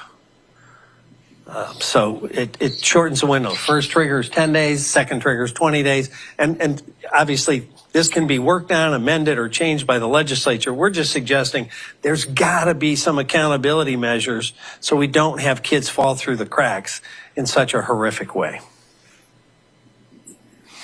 And that is the direct donation link to the children and their needs. So that's kind of the basics of where we are. As I said, we're going to have some follow-up investigative things we're going to be doing. We're going to check much more deeply the children's physical and mental well-being. Obviously, we're going to need to get an educational assessment on where they are. Without any education for a period of years, you hear how many kids across this country fell way behind from 1 year of COVID. Imagine where these kids are. And so we don't have a clue. Where are they educationally in terms of acuity and also mental health and all the developmental things that happen in those critical years? We don't know. And they're going to have needs with that. So it's a big undertaking, a big process, and one of the most tragic long-term abuse situations I've ever seen. I've been in this a long time. So that's kind of where we sit. Questions? What did mom say or do to make her children so scared of leaving the house for years? They were just scared. I don't know that she said anything particular that she's admitted to us, but they were afraid to leave. I know that much. What's the latest with mom? I know the prosecutor's looking at this, but where is she? What's going on? She's in custody with us. Is she cooperating? Yeah, I mean, she's talking to us, but we've got some follow-up secondary things that we want to ask her based on more information that's come to our attention since this originally, surprisingly, came to our attention when we were thinking we were going to check on her welfare and found 3 kids. Any idea on the state of her mental health? I have no information or background that she's got any mental health challenges, but obviously that will be all part of the case. Did she message for everyone who's stepped up to make donations, whether that's been financial or all these supplies that have come in? A heartfelt warm thank you to everybody that has stepped up. I mean, as I said, in very short order, we got a ton of clothing, so much we had to say, okay, we got enough of that. Let's pivot to other ways we can help, and people have jumped in on that. I honestly think we have one of the most generous communities in the world, and I've seen it time and time again. This goes back more than 20 years when I went to Ground Zero after 9/11. And so many police and fire families were decimated. And at that time, there was no mechanism. They immediately had their livelihood cut off, and these families had no income whatsoever. And so I started raising money in this area for the New York firefighters and police officers. And we raised hundreds of thousands of dollars in very short order and gave it to those families before they got any assistance from anyone else. That's this community. That's the heart and soul of this community. So, I just say thank you. What about the landlord? Usually when you're renting, the landlord or somebody will come in and do a maintenance check. What are they saying? Well, the landlord's the one that actually called in a welfare check. He said he hadn't heard from who he thought was the tenant for a period of time, and she hadn't paid her rent since October. So, typically a landlord...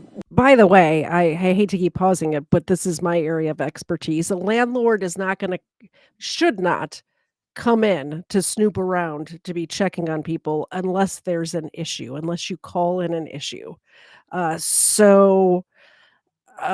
this reporter to be like, why wasn't the landlord in there poking around is ridiculous. The landlord ended up poking around when they didn't get paid, which is how it should be. in my opinion. As a landlord, I say this. I don't just go pop in at my tenants because I'm curious, you know. Would respond if there's complaints about something not working.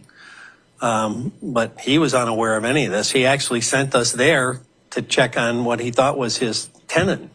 And that's when we found the kids. And what's going to happen to that apartment or that townhouse right now? I mean, is it dangerous for the people that are, next door? It's a kind of compact area. Yeah, that will probably be up to the health department and other folks that will have to make a determination of how they move that forward. I mean, when we processed that scene for evidentiary value, our folks were wearing hazmat suits. I mean, on every level, it's a biohazard. How about any debriefing for the officers who found that? Do they go through any kind of debriefing? That's got to be kind of hard for them. It's horrific. I mean, again, I've been in this business a long time. The worst thing for our folks, our men and women on the front lines, is when they have an issue with kids. Because most of them, bring that home in a way that they look at their kid and they see the other kid in this situation and they just begin to, personalize it, and it tears them up. So thankfully, we've got a great peer-to-peer program, and that was initiated immediately once we learned what the situation was, to both debrief them and make sure that they have some opportunity to process what they were involved in and how to, in a healthy way, move forward. After you see some of the terrible things we see in our world, homicides and abuse, you'll never unsee it, but you have to find a healthy way to process it and then take another step forward and go back out and continue to do your job. Were comfort dogs like Kelli brought into the kids at the hospital and things, and how did that go? Yes, I think 2 came right away, and that's been, here Kelli sits in this corner. Our comfort dogs have been involved in so many tragedies. When I started this program, I thought, well, this will be helpful here and there. It's almost a daily thing. It is daily if you consider how it helps our people. But, think where these dogs have been. They've been to Oxford. They've been to the splash pad scene. They've been to suicides. They've been to, one thing after another. And I think they make an amazing difference. Do you have any information at all as to why this mom would do this for years to her children? Not at this point. They're going to, again, try to ask her some more questions. That's all part of the investigation, how or why. I mean, I don't think there's never going to be an answer any of us can understand or accept on the why. How do you? I mean, anybody that's a parent looks at their kids and think, what a blessing, what a gift. And to allow this to happen, I don't think anyone, whether you have kids or not, will ever wrap your head around. But, maybe we can get some insight what she was thinking, but it will never satisfy any of us. Do we know where she was living while they were living there? Elsewhere in Pontiac. Like a friend's house? Was it a family member? Who was she living with? Yeah. I probably won't get into that at this point. It seems just kind of elaborate that she'd go to all these lengths trying to hide it from her family and all this. I mean, what stands out about this to you, Sheriff? Yeah, I mean, the complexity of it, the length of it, I mean, on so many levels, it's just hard, again, to wrap your head around. If you don't want to be a parent, then there's mechanisms in place. There's methodologies to either give your child up for adoption or to other family members. There's never an excuse to abuse your child or abandon your kids. There just isn't. There's so many people that are just wanting a child in their life. That's what I was saying earlier. There's so many people that would have stepped in and given these children the care that they needed. So many people. It's heartbreaking Out there. And I know there's, a lot of kids that haven't been adopted, but anything's better than this. If that's not in your wheelhouse to be a parent, then, let someone else have a chance at that role. Thank you. A very disturbing story out of Oakland County, Michigan there, as now the mom is in custody after this investigation showed just horrible living situation for these three children out in Pontiac, Michigan there. So again, Oakland County Sheriff's Office. I'm going to pause to read this. Hold on, my contact lens. Okay. We have arrested a Pontiac woman in a child abuse case. Sheriff Bouchard's thoughts on the case. Throughout my extensive career in this field, I've never encountered a scenario as dire and prolonged as this one, involving abandonment, neglect, and abuse of the highest order. And I'm going to have to get so close to the screen to read this small print, but I'm going to try. For immediate release, mother arrested after abandoning her three children and leaving them to live alone in home for years. Oakland County, Michigan, February 16th, 2025. A Pontiac mother who has abandoned her three children for years, leaving them to live alone in absolute squalor and survive only on weekly drop-offs of prepared food, was arrested Friday by Oakland County Sheriff's Office deputies. The 34-year-old mother, who is not being identified, we know who she is now. This was previous, obviously. The 34-year-old mother, who is not being identified, as she shares the same name as one of her children, is being held in the Oakland County Jail. Detectives are expected to turn the case over to prosecutors for review in the next few days. Sheriff Michael Bouchard said the conditions in which the children were forced to survive were unconscionable.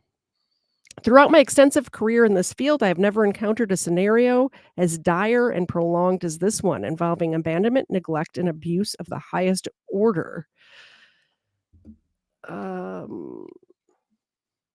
It's utterly unacceptable for three children. They've been deprived of any interaction with their mother and have not received an education for years. The far-reaching consequences of this abuse must be acknowledged.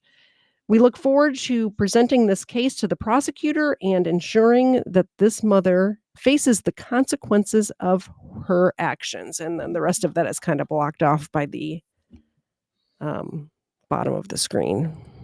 Was putting this out there saying we have arrested a Pontiac woman. He's in reading a it. child abuse case. If I'd have known he was going to read it, I wouldn't have read the whole thing. Sheriff's thoughts on this case, saying throughout my extensive career in this field, I have never encountered a scenario as dire and prolonged as this one, involving a bad. I guess it doesn't hurt to practice my reading out loud, because that is a skill that I lacked for some I'm terrible time. at it. Terrible at it. You have, it's one of those things you don't realize you can't do until you try to do it in front of an audience. Yeah, have you ever written out a script and then tried to read it out loud and then I just, have. oh gosh. Every time I go live, every time I hit the live button, I start to read whatever I have written. Like, I think GS has been on my show, and you have too.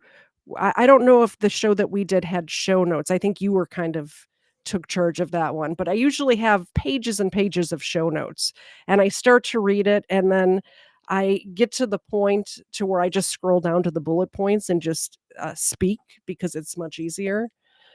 We're almost done for the day. I have one more 6-minute video that just kind of recaps everything.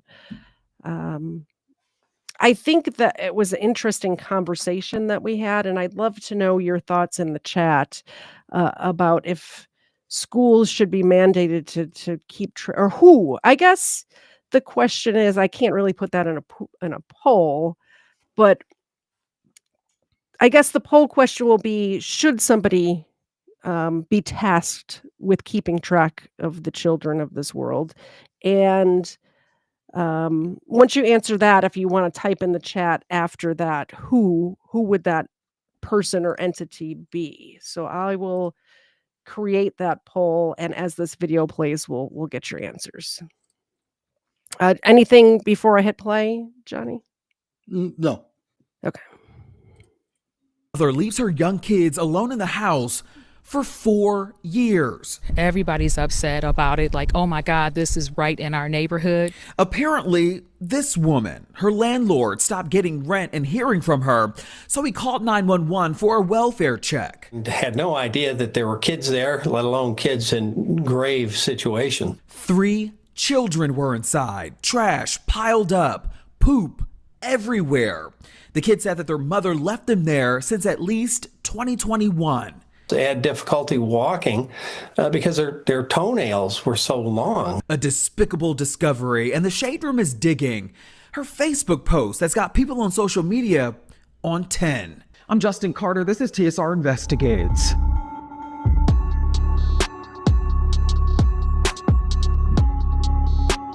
It doesn't get lower than this. It was Valentine's Day, a day to celebrate love.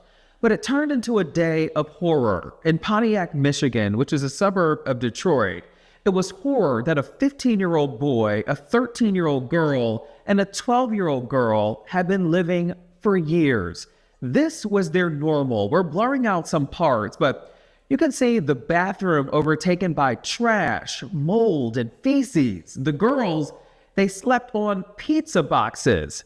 They had not seen the light of day since about 2020 or 2021. But how? Where were the neighbors? Where was the school district? Their extended family members? Questions that we're getting down to the bottom of.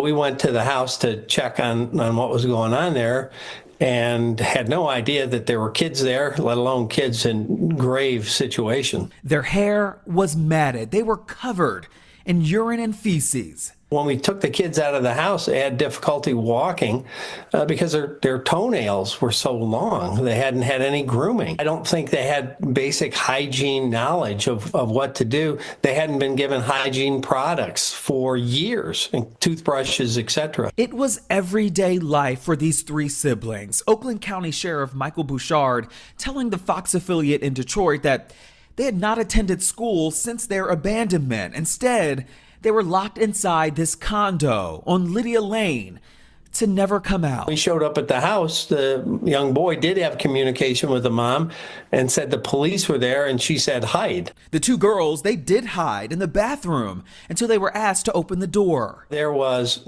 garbage, trash piled 3 and 4 feet high, covered with feces all through the house. It doesn't look like the toilet or the bathtub had been usable or workable for quite some time, primarily. We have a super chat from Fraudermania. Thank you so much, Fraudermania. You know what that means, y'all. Oh. They heard the word super chat. I told you they'd wake up for super chats. You know what that means. Thank you so much for the $5 super chat. Can we discuss the presses? Man, you just put a tongue twister in my chat. The precious pooch. The precious pooch. Words are hard, man. Yes. This is Ava. That one is Zena. Zena's my regular co-host. Ava's the backup host, but she's in training. And they get mini milk bones for super chats. So thank you very much for the super chat. Ava, could you shake? Thank you. Very reluctant. All right, Zena, shake. Thank you. I appreciate it. Zena appreciates it. And Ava right here, super duper appreciates it. She's a ham for the camera. She's a camera ham. Because of the feces and trash. Investigators had to use hazmat suits to process the scene for evidence. The kids telling deputies that they spent day and night passing time by playing games and watching TV. They would only see their mother when she or another stranger would stop by once a week to drop pre-prepared food on the porch. If you think about the horrific ads you see on TV to spur donations for animals that have been abused or are living in terrible conditions, multiply that by 10. Sheriff Bouchard not releasing the mother's name because she shares the same name as one of her daughters. So we at the Shade Room, we're not sharing it either to protect the child's identity, but we did find the 34-year-old's mugshot in the county database. She's still sitting in jail. Charges haven't been listed at this time. The prosecutor's office said publicly, quote, that it will not comment on the pending case until it has been reviewed and a charging decision has been made. It's pretty heartbreaking that the kids would have to live under those conditions. People just kind of get in their car and go. Neighbor Emma Gross couldn't believe it. She lives on a different block, but says that in that neighborhood, everybody typically keeps to themselves. So I think people are just kind of just doing their own thing now and just kind of going in their places and closing the doors. Neighbors reported seeing the mother come and go with items, but never spotted any children with her. You also can't ignore what role the Pontiac School District played in all of this. The district confirming Monday that the 3 children are not currently enrolled, and they couldn't comment any further. The interim superintendent, Dr. Kimberly Leverett, releasing a statement saying in part, quote, the Pontiac community has been shaken by the horrifying story of the 3 children who were discovered suffering from extreme neglect this past weekend. As a school district, we are working with the Oakland County Sheriff's Department to assist in any way we can. As educators, our hearts are breaking for these children and what they have endured over the past several years. How could something like this happen? These children, how could people go living every day and not see something like this and report it sooner? A question so many want to know, and why their mother, too, had been posting on Facebook a week prior to her arrest, advertising a free food giveaway, knowing that her children were home alone, living in squalor. Everybody's upset. Everybody's upset about it. Like, oh my God, this is right in our neighborhood. How could something like this happen? What about their extended family? Well, the children's alleged aunt has been very vocal on social media about this, even threatening to fight people on Facebook who come after her. She said that she had no idea what was going on. We've reached out to her for a comment.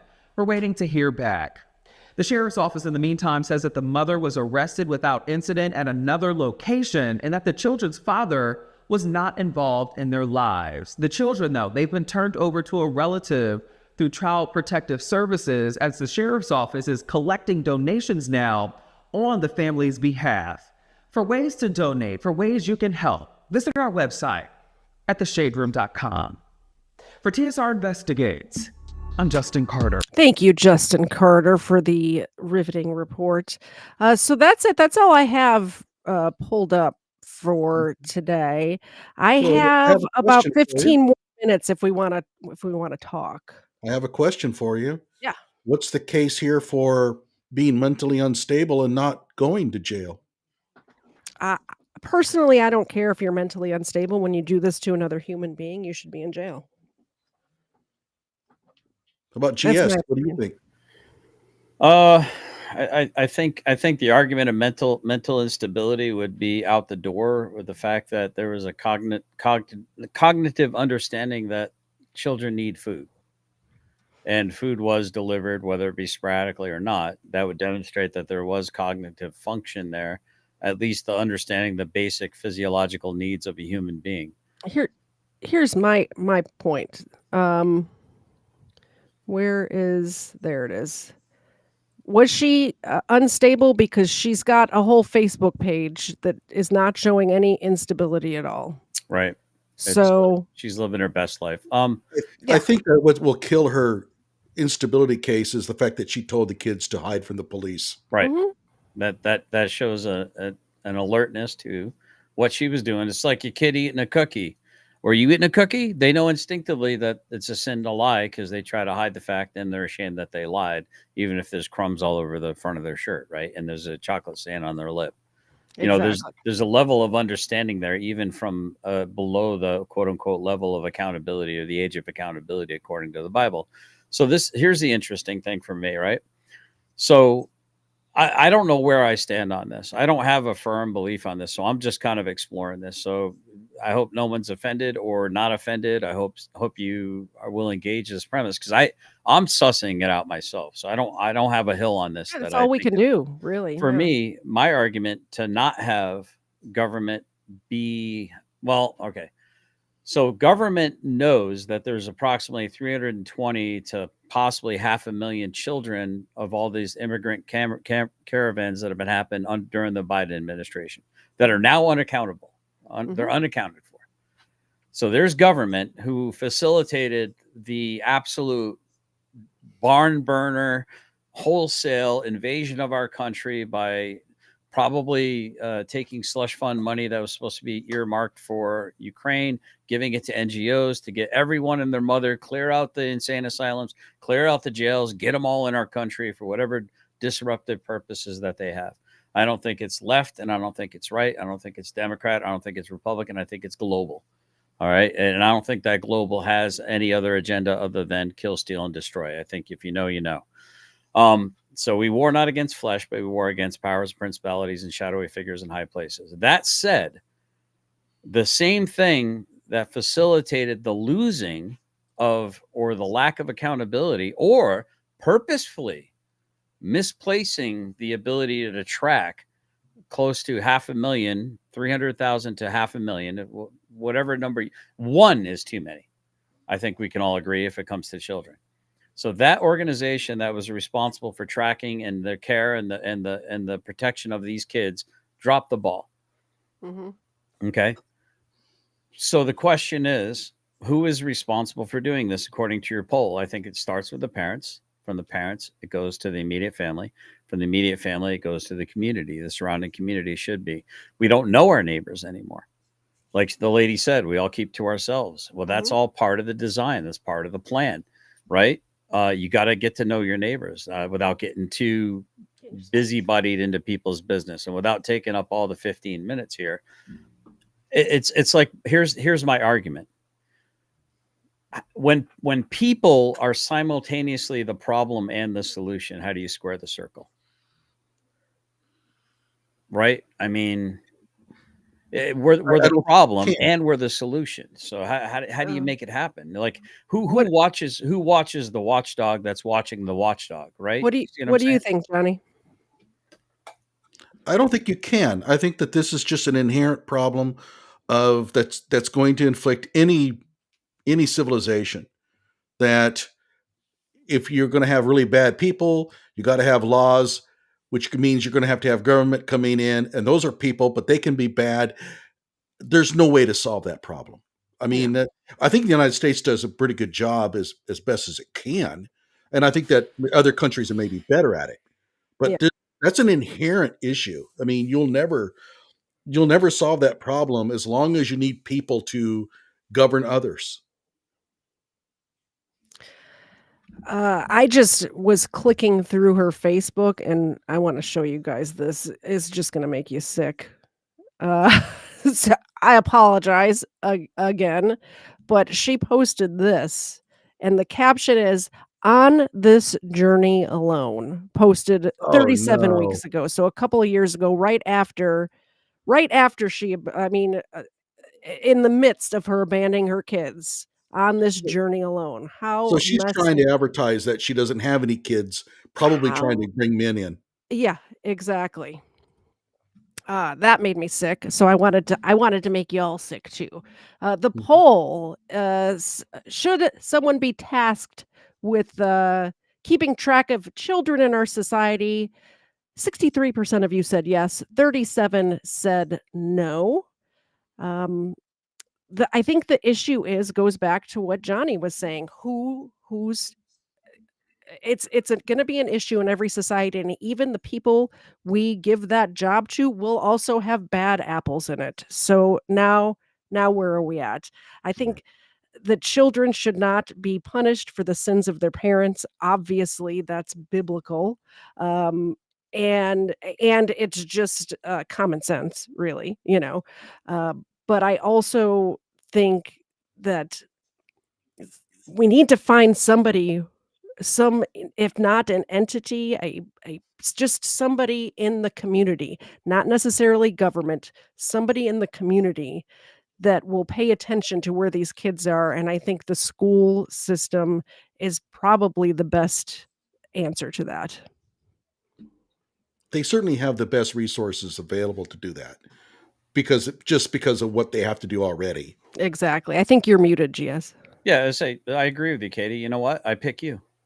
I pick me. I pick Johnny. Yeah. I pick everyone in this chat. Okay, so now where are we? So here's the problem. When you say that somebody should be responsible for the such and such of the such and such, have you heard of the bystander effect? Yes, actually, that is a very famous case that was proven untrue, actually.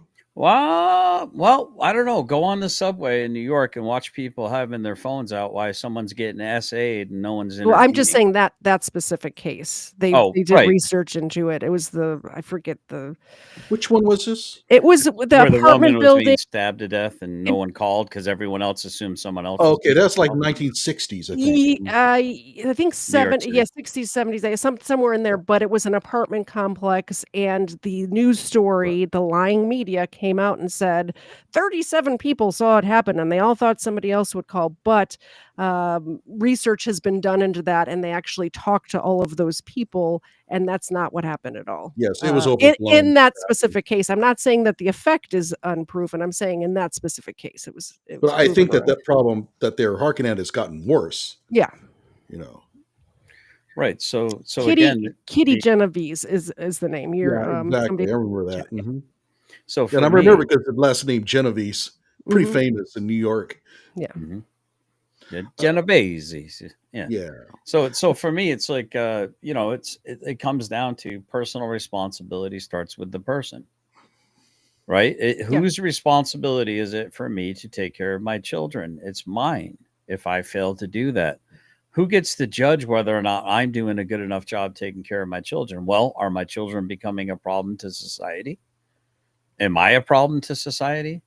Am I being adjudicated as being defective in some way, shape, or form? Are Now, your children being harmed? right, exactly. But who gets to have the measure, the ruler? Who gets to judge, right? Like, and does that ruler apply to everyone, or if I have enough money, do my problems just go away? Do you see what I'm saying? So when the justice system isn't being things aren't being adjudicated fairly, there's always the potentiality for abuse. Now, I found out recently now, and I got in a whole lot of trouble, apparently just for quoting what a gay man said on a video I was reviewing. They said, we're not letting our children go to school because we're afraid ICE will take them from us. So that's telling me, okay, well, the LGBTQ community, AAI++, seems to be getting access to these missing children. Now, it's interesting because, well, they're trying to come after our kids to indoctrinate them in our schools. But now they're giving them kids to indoctrinate with their ideology. Now, I'm not saying it's always going to take root. I mean, like for instance, like Johnny was saying, you can turn out to be amazing in spite of your upbringing, in spite of your environment, right? It doesn't always mean that you're going to fail. But the weird part about it is, why were these kids allowed to just be dispersed all throughout the internal parts of America and lost to the roles? I want to And kind of keep it on subject just because we're running out of time, sure, and that's a whole different conversation. But correct me if I'm wrong. It sounds to me like you're saying, "GS, we lost Johnny again." That if the parents are not taking responsibility, then fuck them kids. no, And I I'm not don't, saying that at like I all. said, but I just don't know what your solution is if not the Mhm. school system. Okay, so have you ever heard the statement, necessity is the mother of all invention? I have not heard that before. Okay, so necessity, like if you need I to understand eat, what you're saying, yeah, but right? If you I need to just eat, haven't heard. you're going to find a way to procure food, whether it's Yeah, theft, whether it's hard she's work, whether it's she's sitting begging, she's sitting right there on that's right? my food right there. Whether it's grifting, whatever it is, right? So No, I'm saying necessity, I'm going to cook her and eat her, not right? grifting. Right. So necessity is the mother of all invention. Yeah. You'll figure it out. Now, if Yep. somebody you've heard the term, you can feed a man a fish and Absolutely, yep. assuage their hunger for a day, or you can Mhm. teach a man to fish, and not only will he be able to feed himself, but he'll also be able to feed other people and teach other people how to fish. Mhm. So this comes down to a situation of, if you stop lowering the bar to the point that failure isn't possible, yet still people still fail, Mhm. and you give them money to not have to be responsible, how can you expect them to want to be responsible? How Yep. do you expect people how can you expect people, it's like the Bible says, if you don't work, you don't eat, Mhm. right? And if they don't have to work and the government pays, that means they get to play the whole time. But that bell has already been rung and cannot unring it. So Right. what do we do from here Tourniquet, forward? tourniquet, Okay. tourniquet. You get rid of all And I these. think that's what's happening right now with Elon and the whole Doge. That I think that is exactly what's happening right now. So Now, I we're think WIC is an amazing program. Yeah. I don't advocate for that going away. I think I'm not an advocate of getting rid of all government. Mhm. I think government is very important. I have healthy respect for the police. Mhm. I think the police are important, like, because if it's left up to my design to handle a dispute with my neighbor, I might be on trial for murder. You know what I mean? Or he might be on trial, and my wife might be a widow now. Mhm. You know what I'm saying? So sometimes you let somebody come in that can come in and try to adjudicate it. Somebody that we all equally respect, hopefully, and then they can try to get the odor back, right? So I'm not. I guess somebody thought I was a sov idiot or something like that earlier. Somebody had mentioned that in the chat. No, I'm far from it, bro. I'm about as true blue American as you can get. Some would probably call me a bootlicker, actually. No, So. probably libertarian is what I would No, describe. I don't think so, man. I was a classic liberal. I'm not a conservatard. No offense to any of the classic liberals, and the classic liberal is now considered like a super right-wing person now. I'm not It's libertarian at crazy all. the way things have swung. Yeah, Let the me Overton window. Anyway, I'm shutting up. let me give Johnny a chance. Last words about this case or this subject or anything like that. I hate. I would stream all night, but I am filming a podcast of one of my friends' podcasts later tonight, and I'm going to have to eat before that. So I just have a go quick ahead. question that, it's a curiosity thing, but these kids, they're in horrible condition. Mhm. Obviously, they have to have lots of grooming, but in the showering and bathing thing, how would CPS get them cleaned up? Because, these kids are not going to want to see adults watching them, like they're going to be naked, right? Yeah. So how do you do that? How do you go in and clean these kids up without violating? I don't know how CPS does that. I'm wondering if maybe somebody in the chat knows how they do this, because that's got to be rather embarrassing to Yeah. have an adult come in and start cleaning you. Well, and from Medical. what I understand from the news conferences, they were never even taught how to bathe or shower, Exactly. even as children. Yeah. So how do they do it? I don't So know. be a medical professional is the only way to kind of create that professional Oh, that's a good barrier. idea. Yeah. Yeah, it would be like a nurse, or every time I go Or to an the adult. hospital, I beg for a sponge bath. I still have yet to get one, but But I it's do it still right an in front of my adult. wife too. It's kind of I funny. don't know. I see you shaking your head. I don't like the degeneracy on my channel. You know that. It's a funny joke, these nurses used to give sponge baths. Yeah. You're what do you do? You're in a gurney. Hey, forget about it. So My apologies. So yeah, I assume that there'll be some sort of possible like teaching these children and letting them do it themselves, maybe. And I They could It would show not them be a a small video. problem. They could show them Yeah. a video. I mean, a video maybe. Well, and obviously not of somebody completely naked, like Right. somebody in a Right. Yeah. swimsuit or something. And here's how you shave your armpits or whatever it is. I hope and I pray that these children come out the other side, and not suffer there will be consequences to what this woman, lifelong consequences, but I hope that it is mitigated as much as it possibly can be. Do you see what I mean? Mm-hmm. I think there must be some research out there that has gone over past cases of this and went in and determined what's the ultimate long-term effects. I have a feeling that these kids will probably be pretty normal when they get older. I think they'll shake this off. Resiliency, yeah, it's very Well, I resilient. mean, they've only been for 3 or 4 years. It wasn't like they were raised their entire lives like this. That Well, would be much that's harder. just since they've been left alone. We don't know what they were treated like when she was in the That's house. Who knows? I'm sure they will investigate and get to the bottom of it. From what I understand, there was extended family in the children's lives previous to this, and were lied to by this mother about where the kids were or what the kids were doing or whatever, and actually were asking about the kids. So hopefully this extended family maybe can take them in, and are good people and able to bear that burden of taking care of these kids. That would probably be the best scenario. Thank you so much for having me, Miss Katie. I Yeah. know you're gonna Yeah, want I your channel. appreciate it. I I'll stand enjoyed by it. while you're saying goodbye and stuff. Go ahead first.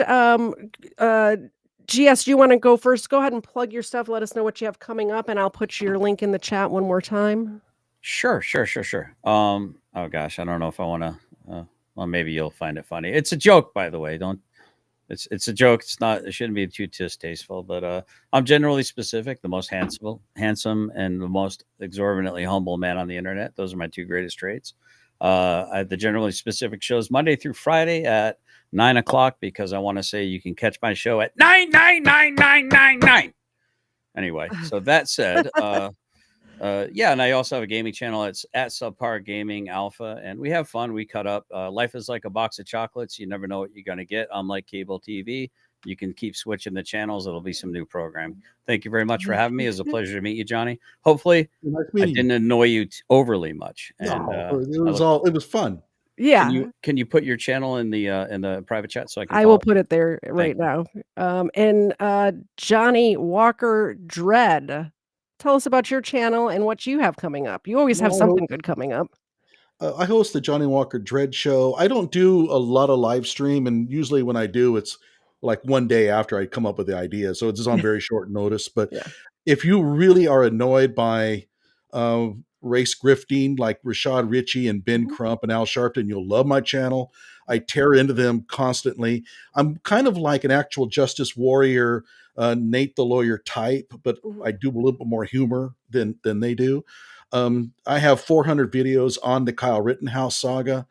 And lately I've been nailing diploma mill. So I'm going after fake colleges and stuff like that. So pretty wild. My latest video is on Elon and Trump and their cost cutting deal. And I'm not happy with it. So yeah, I mean, so I hang out on the conservative side, but I also will tear into Trump when I feel like he deserves it.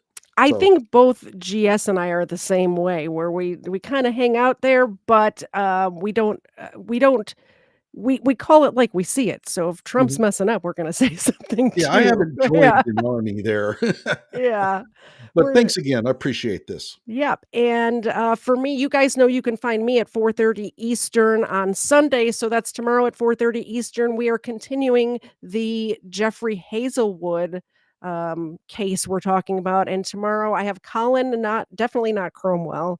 Coolin' with Colin is going to come on to watch the court part of that stuff, at least for the beginning of my show tomorrow.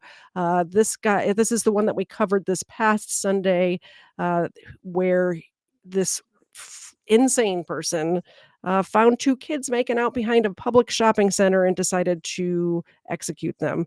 So we're going to see what happens to him in court tomorrow at 4:30 Eastern. And then, of course, Wednesdays at 8 o'clock, Booze and Body Cams with my friend Kfar.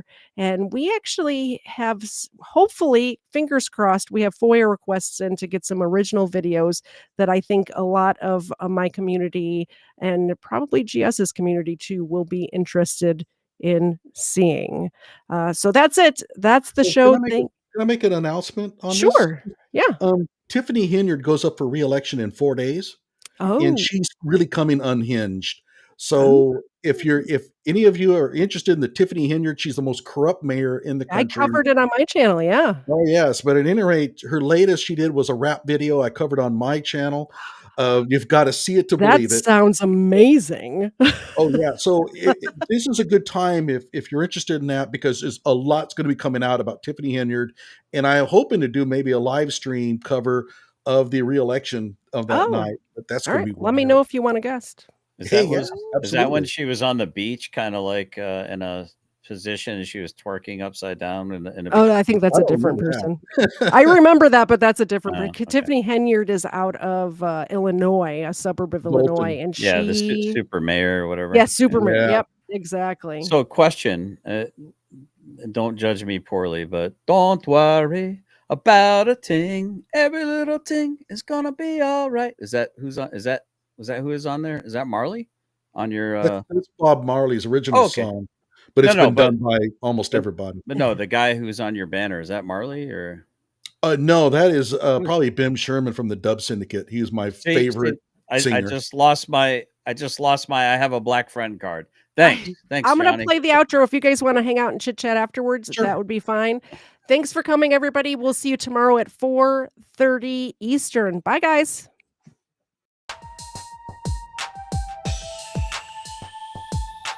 First Florida man was Hernando de Soto. First Florida man, Hernando de Soto.